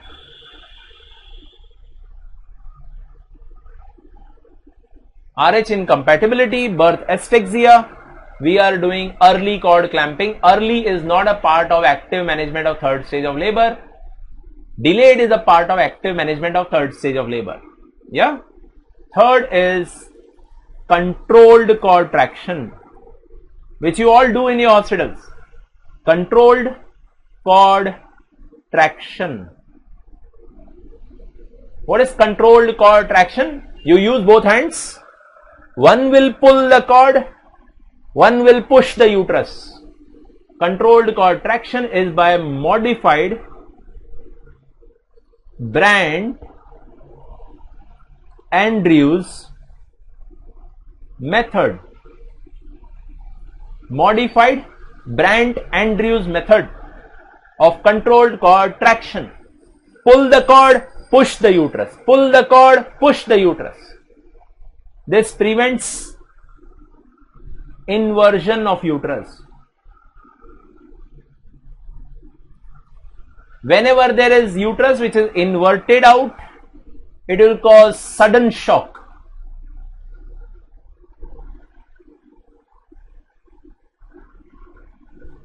Yeah, that is why we don't want this thing to happen. Inversion is prevented by modified Brandt-Andrews method. HIV, delayed cord clamping. Indian government's guideline is also telling you same, but in a different way. NACO ने guideline डाली है for HIV patients, do early cord clamping after cord pulsations stop. That means they are telling you the same thing in a different way. Early cord clamping after cord pulsations have stopped. So it is actually delayed cord clamping. Yeah. So control cord traction is by modified Brandt-Andrews method. It prevents inversion of uterus. Amigo is writing, in COVID, is it early cord clamping? No. Understand this thing, that a patient who has COVID positive status, the risks, I mean the benefits of delayed cord clamping are far more than the risks. So even in HIV, WHO is telling delayed, forget about COVID. Yeah, we are doing delayed cord clamping. Okay. Alright, guys and girls, so control cord traction, modified Brandt-Andrews method. Okay, yeah. Fourth thing, which was there, it is not done now. I am writing deliberately as fourth and writing not done now is uterine massage. Uterine massage is no longer a part of active management of third stage of labor. It's no longer a part of active management of third stage of labor. Yeah, guys, girls, uterine massage no longer a part of active management of third stage of labor, because uterine active management of third stage of labor is for prevention of PPH. Yeah, uterine massage is not for prevention of PPH, it is used for treatment of PPH. Sana is asking, HIV in labor management, where to read, sir? From where to read? Sana, there is a Indian government's handbook, NACO guideline handbook, which has come recently in 2018. I think Radhika ko maine diya tha. Sana, I'll give it to you for sure. Yeah, एक handbook hai, you can read it from there. Okay. Chalo, we are talking about uterine massage. It is not a part of AMTSL nowadays. Okay, we do not do uterine massage for prevention of PPH. Yeah, got it? Very clear. My dear friends, I hope you are all on track. Somehow I feel that you people have become tired. Remember your UG days when you used to sit for long time without even complaining. So please be with me, guys. Amigo is asking, sir, is there any terminology called as active management of labor? Yes. ये south African protocol था, I think African protocol था, ड्रिस्कोल and colleague ने किया था, active management of labour. I will tell you active management of labour as well. What did they do and what did they achieve? Active management of labour. ऐसा होता है, active management of labour करके एक protocol है. वो study सिर्फ Africa में की गई थी and it was not applied to the whole world. या हाँ, I told uterine massage is no longer a component. ठीक है, but intermittent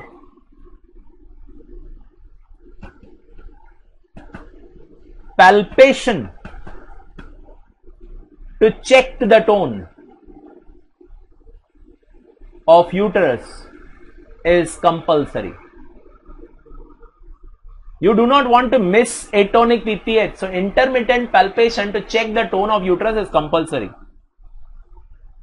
Yeah, amigo, there is nothing called intermittent uterine contractions. No, intermittent uterine tone palpation, yes, that's compulsory. In fact, हम patient को भी बोलते हैं, madam आप भी अपना टमी चेक करते रहो, पत्थर जैसा कड़क हो गया है कि नहीं. Yeah, so we always tell the patient to check their tummy, and yes, they will check their tummy. Half the job is already done by them. Yeah, breastfeeding, half the job is done, and second half job they will check the tummy and they will tell doctor, come here. We also should do it. Yeah, got it? Very clear. Yeah, amigo, I will talk about active management of labor. वो भी एक concept है. African countries ने किया, Driscoll and colleagues ने. Yeah, it's there in Williams. It is mentioned in Williams. I will talk about it. Yeah, listen carefully. I have just now covered third stage of labor, my dear friends. Yeah, third stage of labor is over. Now, after third stage, obviously the fourth stage of labor. Acha, for third stage se pehle. Do you know that in India there is something called deferred cord clamping? This is Government of India guideline which was based on studies done in Gujarat and West Bengal. Deferred cord clamping. They said clamp the cord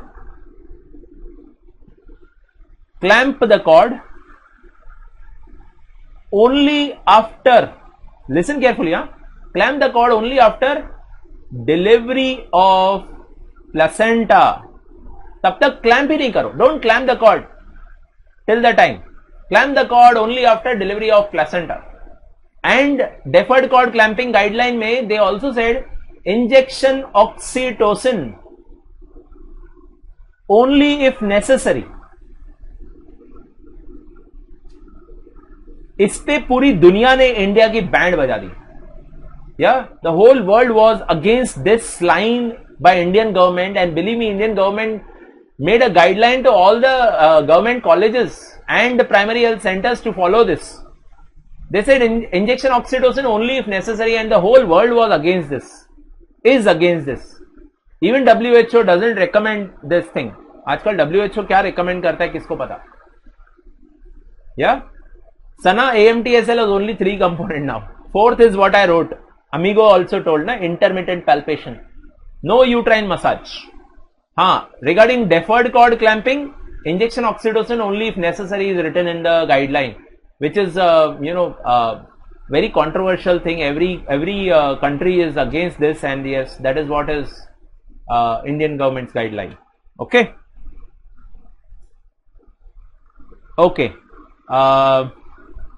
All right, I'll do that. Vishaka, I'll do that. Amigo is writing, till what time should it be done?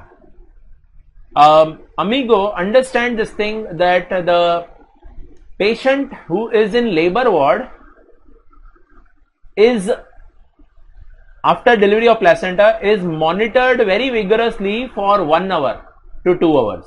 That is called 4th stage of labor. This is the time when most of the PPH would occur. So 1 to 2 hours of observation. Here, most common complication is PPH.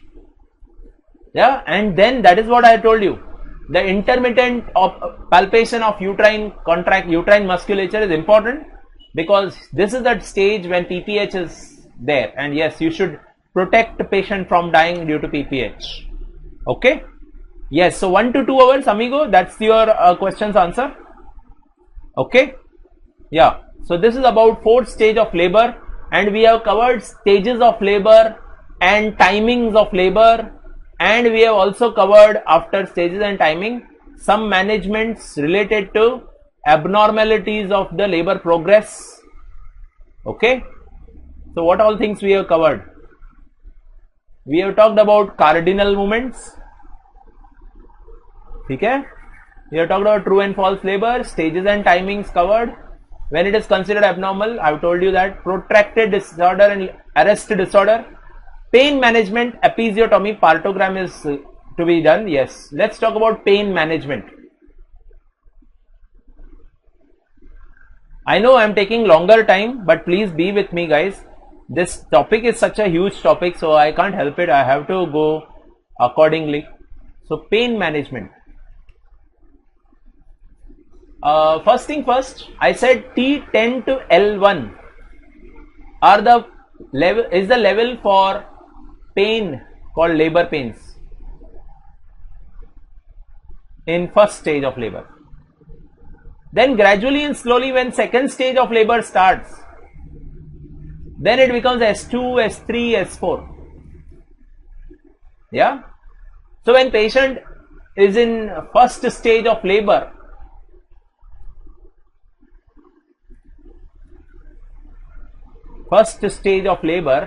then you have 2 options. Epidural,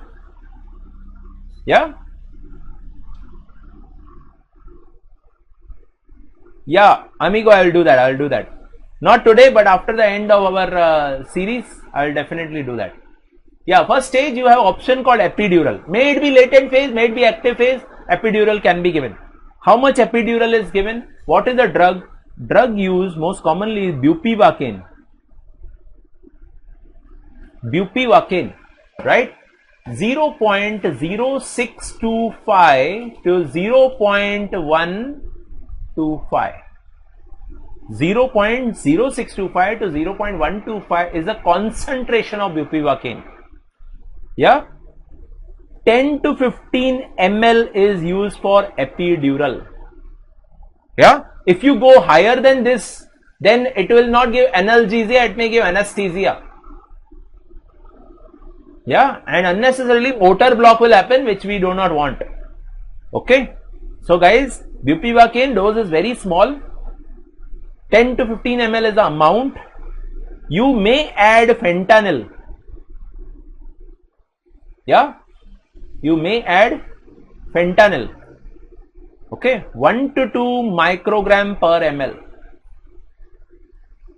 All right, it has good time period. I mean, it can work for 60 to 90 minutes. Then top-ups may be needed.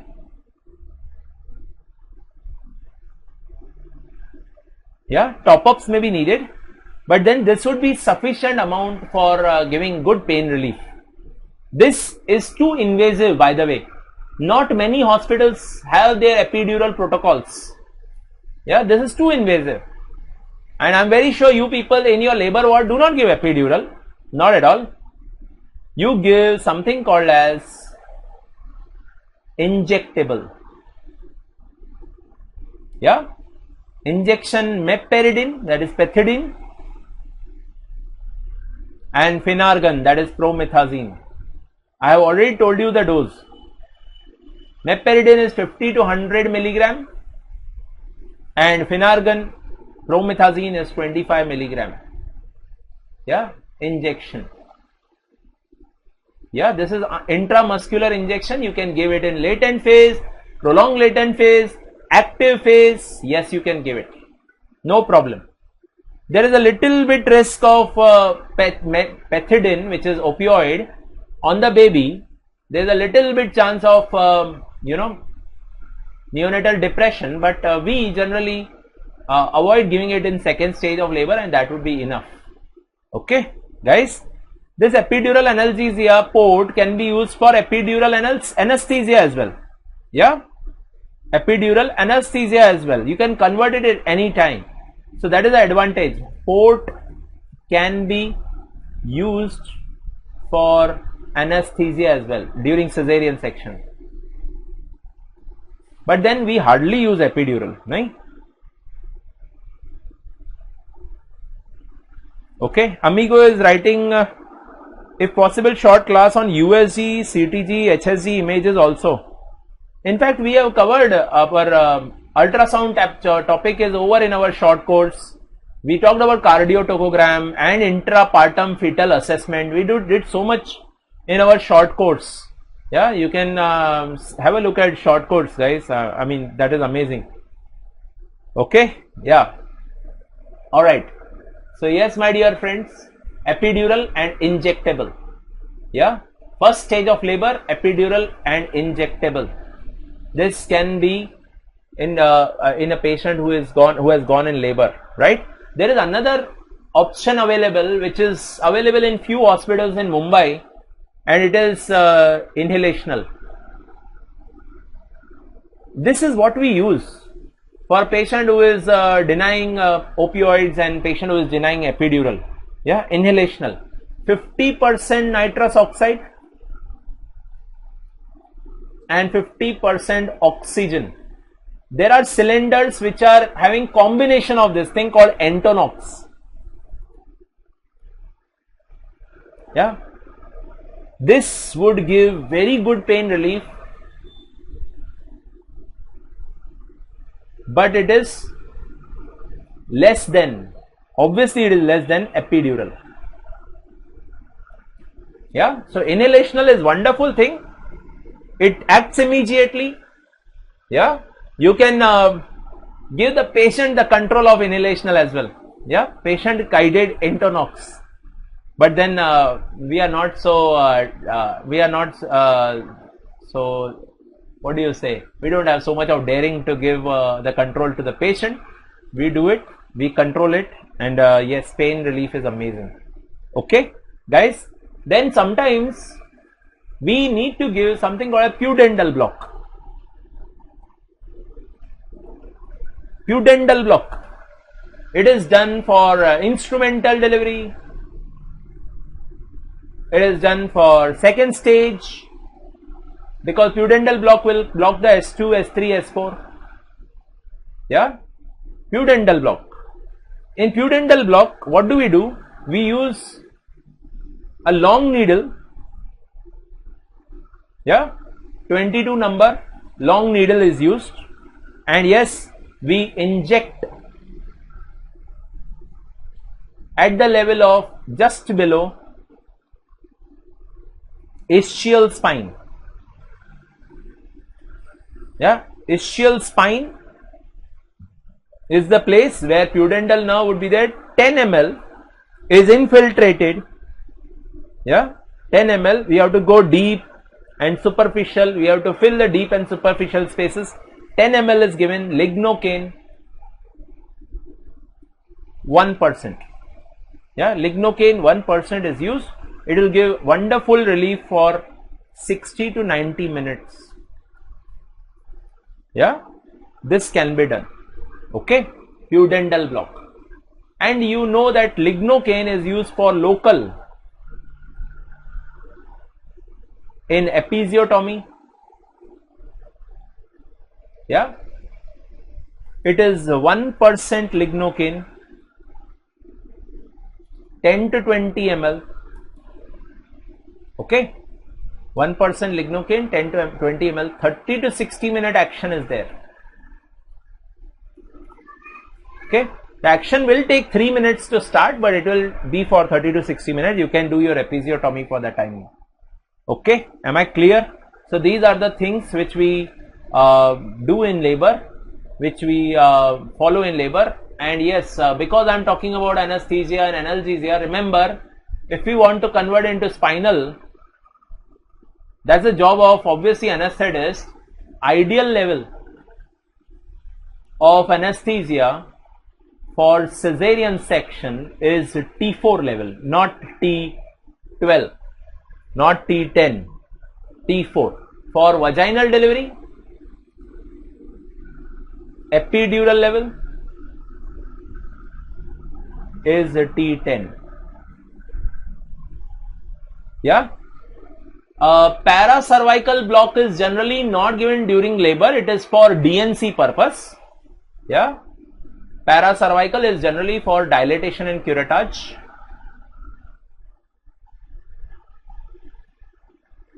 We take, see, in our hospitals, lignocaine is available in 2%. Yeah, it is diluted 50-50. Yeah, so 10 ml of lignocaine plus 10 ml of normal saline will make it 20 ml of 1%. Yeah, 20 ml of 1%. Never give at 3 o'clock and 9 o'clock because there are uterine vessels. Williams has wrongly mentioned give it at 3 o'clock and 9 o'clock. Never give at 3 o'clock and 9 o'clock. You always give paracervical block at 4 o'clock, 8 o'clock or 2 o'clock, 10 o'clock. 4, 8, 2, 10 are correct places for giving lignocaine. 4, 8, 2, 10. We give it at 4 and 8. And the block is amazing. Yeah, block is amazing. And yes, 5 ml would also be sufficient. If necessary, we top it to 10, we make it at 10 ml. Yeah, so remember, 5 ml given would be sufficient. If required, you can give 5 more at 2 and 10. If while dilating she is still having pain, you can give at 2 and 10. Right, so total 20 ml. Preparation is always of 20 ml. Usage first of 5 ml, 10 ml, and if required, then 5 more ml.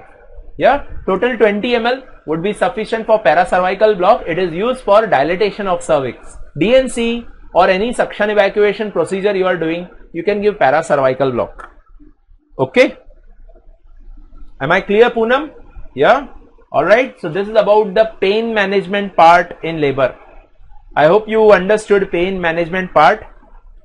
Guys, then I will talk about few facts about partogram.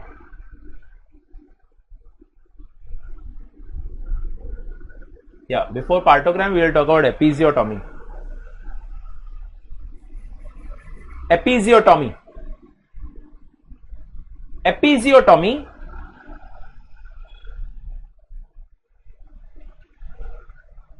is iatrogenic second degree perineal tear. Do I have episiotomy picture?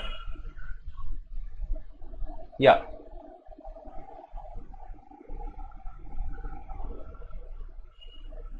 Episiotomy is iatrogenic second degree perineal tear. What are the muscles cut? Muscles cut would be bulbo cavernous, transverse perineae, levator ani. Bulbo cavernous, transverse perineae, levator ani, vaginal mucosa and skin obviously. Yeah, we use this instrument, everyone knows. This is burst episiotomy. These are burst episiotomy scissors. BUSCH.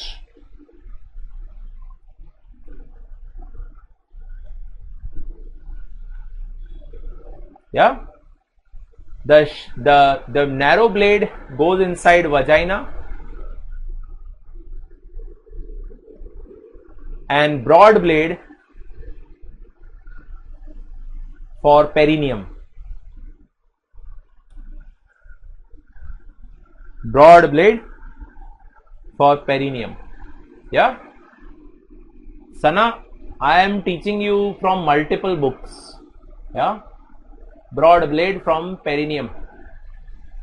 Now when you are starting to cut episiotomy, obviously you are giving lignocaine. As I told you, 1% lignocaine infiltration is given, and then you have to start cutting it mediolaterally, because midline episiotomy is the job of an expert. Yeah, midline episiotomy would not be given by you people. I am telling you, you must have done mediolateral episiotomy. Remember, all complications are more with mediolateral. Yes, you heard it right. All complications are more with mediolateral, like bleeding, like post-op pain, like dyspareunia, like hematomas, like wound gape. All these things are more with mediolateral, except midline, except extensions to anus. Extensions to anus are more with midline for obvious reason. Yeah, extensions to anus are more with midline episiotomy, and that is why midline episiotomy is not done by many. We do mediolateral episiotomy. The question is, what should be the degree of cut from the midline? The degree of cut should be 60. To be safe and secure, the degree of cut should be 60 degrees. When the perineum is completely stretched, when there is papery thin perineum, then we give episiotomy, and that would be 60 degree. Once the baby is delivered out, you will be surprised to see वो 60 degrees 45 degrees हो गया. So understand this thing, that you always give episiotomy 60 degrees away from midline, because after delivery you will see that the incision is more towards midline. Yeah, am I clear about this? So never give close to anus, always give away. Be safe, Be secure. Don't give it in all patients. Routine episiotomy is no longer advised. Even for primi gravida, routine episiotomy is no longer advised.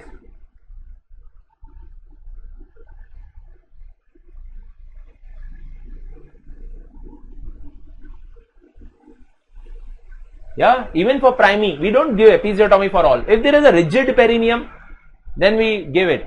If there are forceps delivery, then we give it. If there is breech delivery, then we give it. Otherwise, we don't give it for all patients. Yeah. Guys, after giving episiotomy, you are supposed to deliver the baby in a controlled fashion. So use both hands. One would be for pushing the perineum, yeah, or massaging the perineum, or warm compression of perineum, and other hand would be helpful in maintaining the flexion. So conduct controlled head delivery.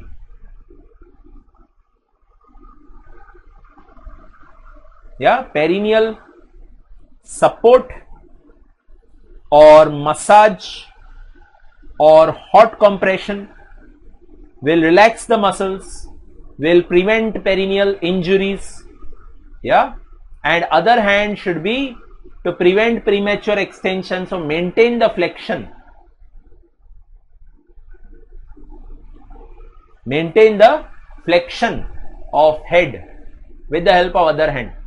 Okay, am I clear about this, guys, girls? So yes, we are conducting delivery in a very controlled fashion. Okay, never be hasty, never push from above, never put a fundal pressure, because all these things cause perineal tears. First degree, second degree, third degree and fourth degree are the types of perineal tears. First degree is perineal skin, second degree is perineal muscles, third degree is anal sphincter, and fourth degree is anal mucosa. Fourth degree is anal mucosa. Third degree is of three types: A, B, C. 3A, 3B, 3C. Amigo, ridge and maneuver is no longer recommended. Yeah, you had to deliver the chin of the baby. Those things are no longer recommended. Yeah, ridges doesn't decrease the chance of perineal tears. Yeah, proven beyond doubt.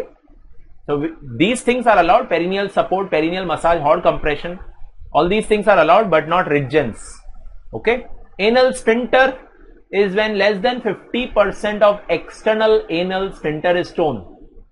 B is more than or equal to 50% of external anal sphincter, and C is internal anal sphincter. Okay, guys. So yes, midline episiotomy has high chance of perineal tears, complete perineal tears. Yeah, complete perineal tears, midline episiotomy. That is why we always give mediolateral episiotomy. How do we suture episiotomy? Suturing is done by either chromic catgut 10 or rapid vicryl. Yeah, polyglactin. Yeah, polyglactin or chromic catgut number 10. है ना? We suture in a reverse direction every time. If fourth degree is there, then anal mucosa is sutured first. So the suturing technique is always in the reverse direction. First mucosa, then sphincter, then muscles, then skin. Yeah, suturing is done with chromic catgut 10. We use rapid vicryl if there is a complete perineal tear, and that's sufficient. Okay, please suture this third and fourth degree in operation theatre under all aseptic precautions in operation theatre. It has to be done within 24 hours. Otherwise, after infection is healed. If somebody is not suturing. If somebody has referred to you a patient of 4th degree perineal tear and 1 day is already over, then don't repair. Repair it after infection is healed. Repair it after infection is healed. That would take 2 to 3 weeks. Neovascularization would happen. And then you repair it after 2 to 3 weeks. Okay? Yeah? Guys, so this is about episiotomy. Pain management is over. Episiotomy is over. Now I want you people to look at the last thing. In fact, second last thing called as partogram. Look at partogram, my dear friends. This is WHO's modified partogram. Amigo is asking, figure of 8 is used when, sir? Figure of 8 is used when you want to obliterate some space, especially in musculature, muscles. We use figure of 8. Amigo is asking, sir, should we do end to end or overlapping? Even overlapping, even end to end, both have equal outcomes. So yes, both can be done. End to end anastomosis is generally preferred. Yeah, amigo, end to end is generally preferred. Now I am teaching you WHO's modified partogram. Yeah, it has 3 parts: fetal part, maternal part, and labor part. Fetal, maternal, labor. Fetal part, you see clearly that fetal part is on the topmost part and there are boxes of 30 minutes. I am writing here, each box is of 30 minutes. So you have to monitor fetal heart rate every 30 minutes. Yeah, so yes, fetal heart rate is monitored every 30 minutes in first stage, every 15 minutes in second stage. Every 15 minutes in second stage. Sana, rapid Vicryl nahi suna? Rapid Vicryl is just like Vicryl, but it gets absorbed very fast, just like chromic catgut. 7-8 दिन में absorb हो जाता है. And it has a strength of Vicryl, yeah, polyglactin. Okay, थोड़ा costly है, 350 रुपए का मिलता है. क्रोमिक कैटगट 60 रुपए का मिलता है. But then yes, rapid Vicryl is must, very nice. Okay, yes, so fetal heart rate is monitored every 30 minutes in first stage, every 15 minutes in second stage. But if patient is high risk patient, then the figures are 15 and 5 minutes as per Williams for high risk patient. We should monitor 15 minutes and 5 minutes for high risk patient, but when I am talking on partogram, the boxes are of 30 minutes. So there is fetal heart rate. Yeah, I'll write over here. There's too much of congestion over here. I'll write fetal heart rate. Then there is amniotic fluid, which you have to write as I, R, C, M, B. I for intact, R for ruptured, C for clear, M for meconium, B for blood stain, IRCMB. So यहाँ पे in the fetal part there is amniotic fluid charting. If I write C, C, C, C, C, and then I write M, M, M, that means there is meconium stained amniotic fluid which has come, right? So yes, fetal heart rate is there. Number 1, fetal heart rate is there. Number 2, amniotic fluid color is there. And number 3, molding is there. Molding. The grades are written as plus, plus, plus, plus, plus, plus. Yeah, so 1 plus, 2 plus, 3 plus. This is how we write. 0, 1 plus, 2 plus, 3 plus. Okay. This is about fetal. What about maternal? Maternal part is the lowermost part of partogram. It has temperature, pulse, BP and urine. Maternal part has temperature, pulse, BP, urine. In urine, volume, protein and ketone.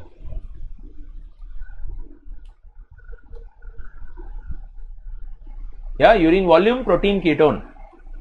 Amigo, understand this thing that in complete perineal tear, sphincters can be sutured in double breasting technique. Yeah, there you have to give box stitches instead of figure of 8. You better give box stitch, or you can do end to end simple interrupted. Yeah, either you give double breasting, that is overlapping, or you can do end to end stitching. Figure of 8, unnecessarily there will be necrosis of the tissue in the figure of 8, and you don't want sphincter to undergo necrosis. That is why figure of 8 is not for a sphincter. Figure of 8 you can put in muscles of the perineum where there is a chance of hematoma formation. There you can do it. Figure of 8 is basically meant for obliterating the dead space. Yeah. Okay. Maternal, I said pulse, BP, temperature, urine, 4 hourly. Yeah. 4 hourly maternal monitoring is by pulse, BP, urine. Yeah, and temperature. Most important part is labor part, which you have to understand. In labor part, I'll write here. In labor part, you are supposed to monitor oxytocin dose, contractions which are marked as mild contractions, moderate contractions and severe contractions like this. Mild, moderate, severe.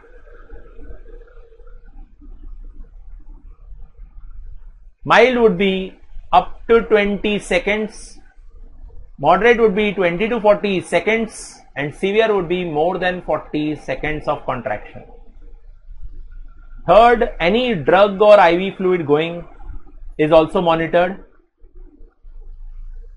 And fourth, most important, cervical dilatation,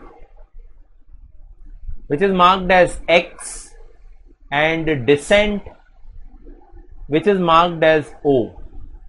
X and O. Cervical dilatation and descent marked as X and marked as O. Yeah.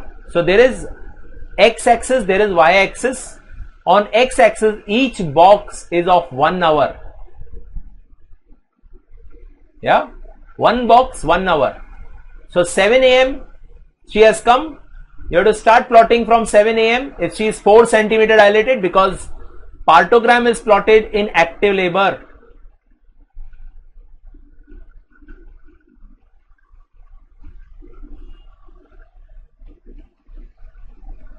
Yeah, I am writing 4 centimeter as per WHO. There is one line called alert line, and 4 hours later on there is a line called action line. Yeah, 4 hours later there is a line called action line.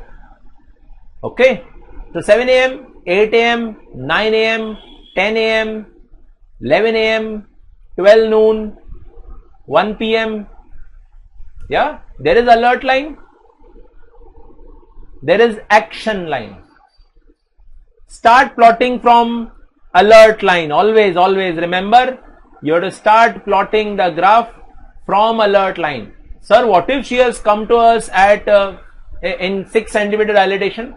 Still you have to start plotting from alert line.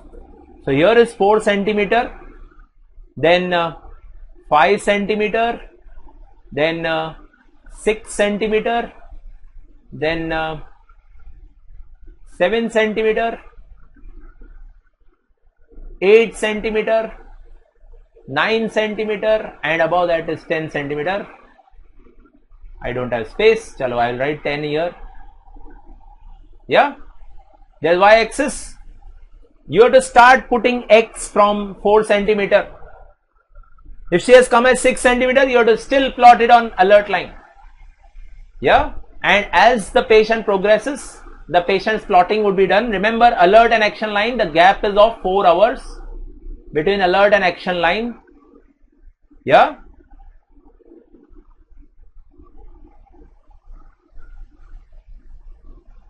Yeah, I hope you got my point. 4-hour gap is there. Alert line and action line have a slope of 1 centimeter per hour. Slope of 1 centimeter per hour. So as and when patient will progress, you will plot, and if she is progressing well, she will fall on the left hand side of alert line and she will deliver the baby out. If she is on alert line, then also it is okay. But what if she is not progressing? What if she is not progressing? Then guys, it is called an arrest disorder, which is a flat line of 4 hours. Flat line of 4 hours would mean arrest disorder. Okay. Daljit Kaur is writing, इसके बाद भी कुछ change हुआ है क्या sir? Like availability of delivery attendant and pain relief in partogram according to WHO. नहीं, WHO doesn't have any recommendation on pain relief. This is what is given in Williams, and this is what we follow in our hospitals. Pethidine Finargan is given, right, for most of the patients in labor for pain relief. Okay. All right. So yes, how oftenly are you supposed to do PV examination? 4 hourly. PV examination is done 4 hourly. My dear friends, so with the help of partogram, you can very well assess whether patient is progressing well or not. Look at this partogram. In this partogram, how you are reading it? Listen carefully. Fetal heart rate, it is, yes, it is normal, right? Then look at maternal temperature pulse, it is normal, fine. Urine volume is also normal, right? Contractions. See, this is old partogram. This is not a partogram which is this is original WHO partogram. Original WHO partogram had latent phase. It is not there in WHO's modified partogram. And original WHO partogram had a starting point as 3 centimeter. Yeah, here we have a starting point as 4 centimeter. Yeah, so just try to read this partogram, that this patient's partogram is progressing on left hand side of alert line. That is fine. Remember, if alert line is crossed, then refer to higher center. If you are at higher center, ignore this line. If alert line is crossed, refer to higher center. If action line is crossed,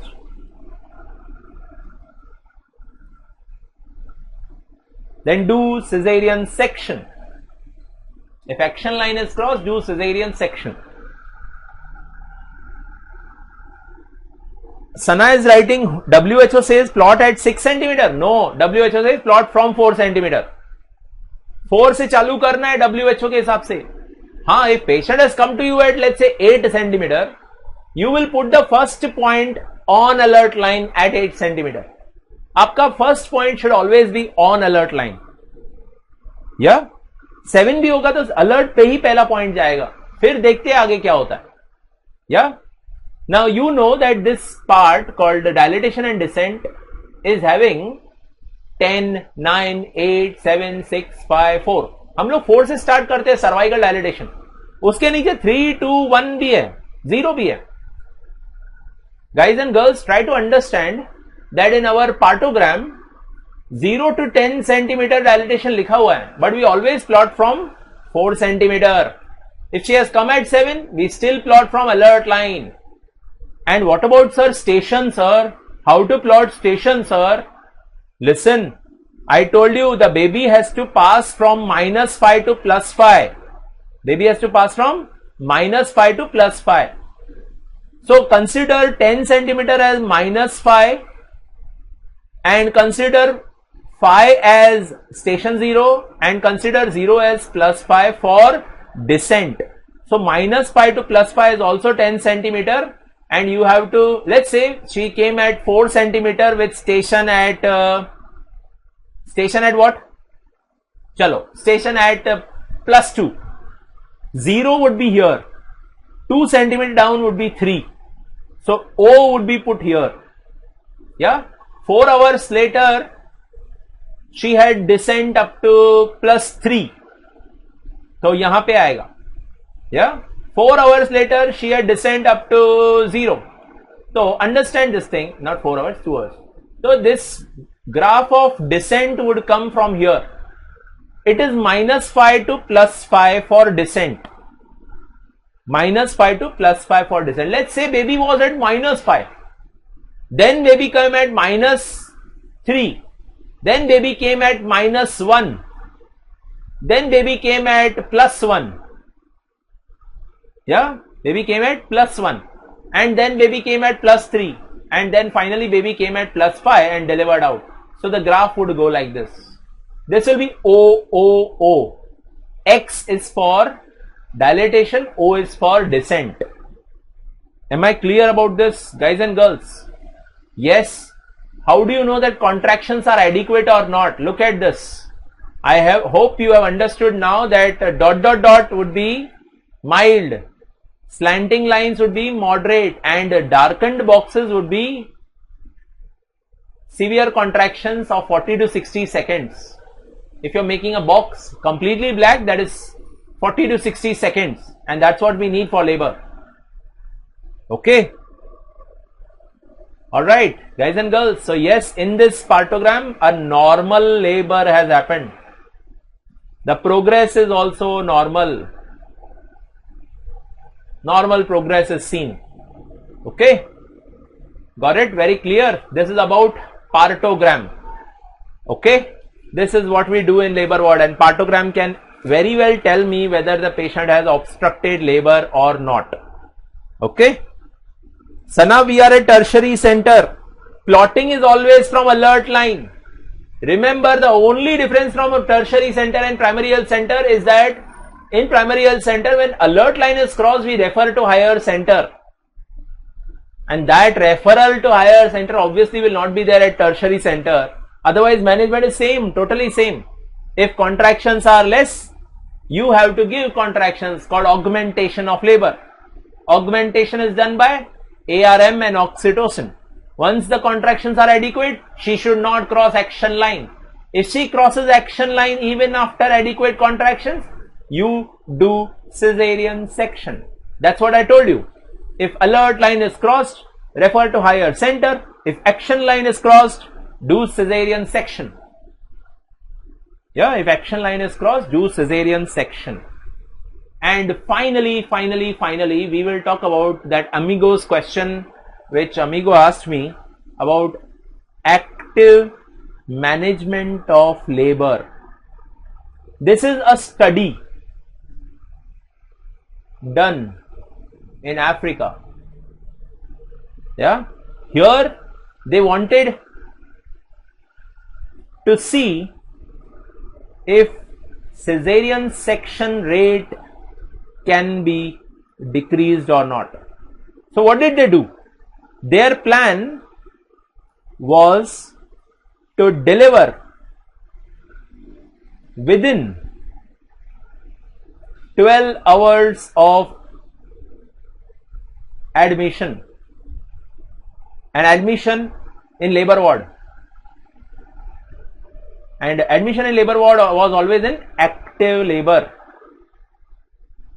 They did PV examination every hour, 1 hourly. We do it 4 hourly. They did PV examination 1 hourly for 3 hours.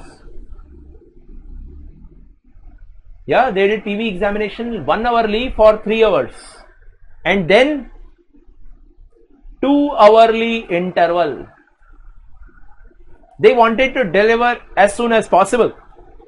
Yeah, they did PV examination 1 hourly for 3 hours and then 2 hourly. If dilatation speed is less than 1 centimeter per hour, they did amniotomy. They checked progress in 2 hours again. Yeah. If power is less, then oxytocin.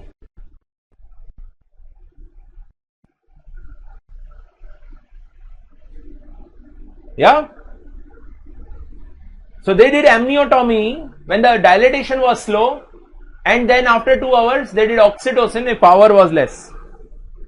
If patient came with spontaneous rupture of membrane,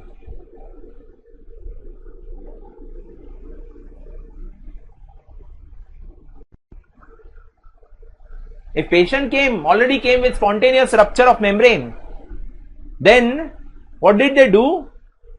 They did PV examination, and after 1 hour, if there was no progress of dilatation, then they directly gave oxytocin. This was their study called active management of labor. Very, very aggressive study. PV examination 1 hourly for 3 hours. Then 2 hourly interval. If dilatation was less, they did amniotomy. They checked the progress. If it was less, then they give oxytocin. Yeah. They brought cesarean section rate from 14% to 10%.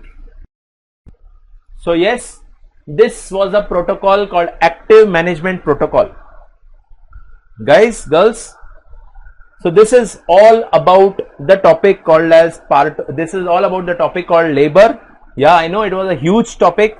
I know we have extended the time, but guys, this was necessary. Okay, so I have covered each and every aspect. If you still have any doubt, you can definitely ask me. Guys and girls, I am there, and yes, this is my email ID.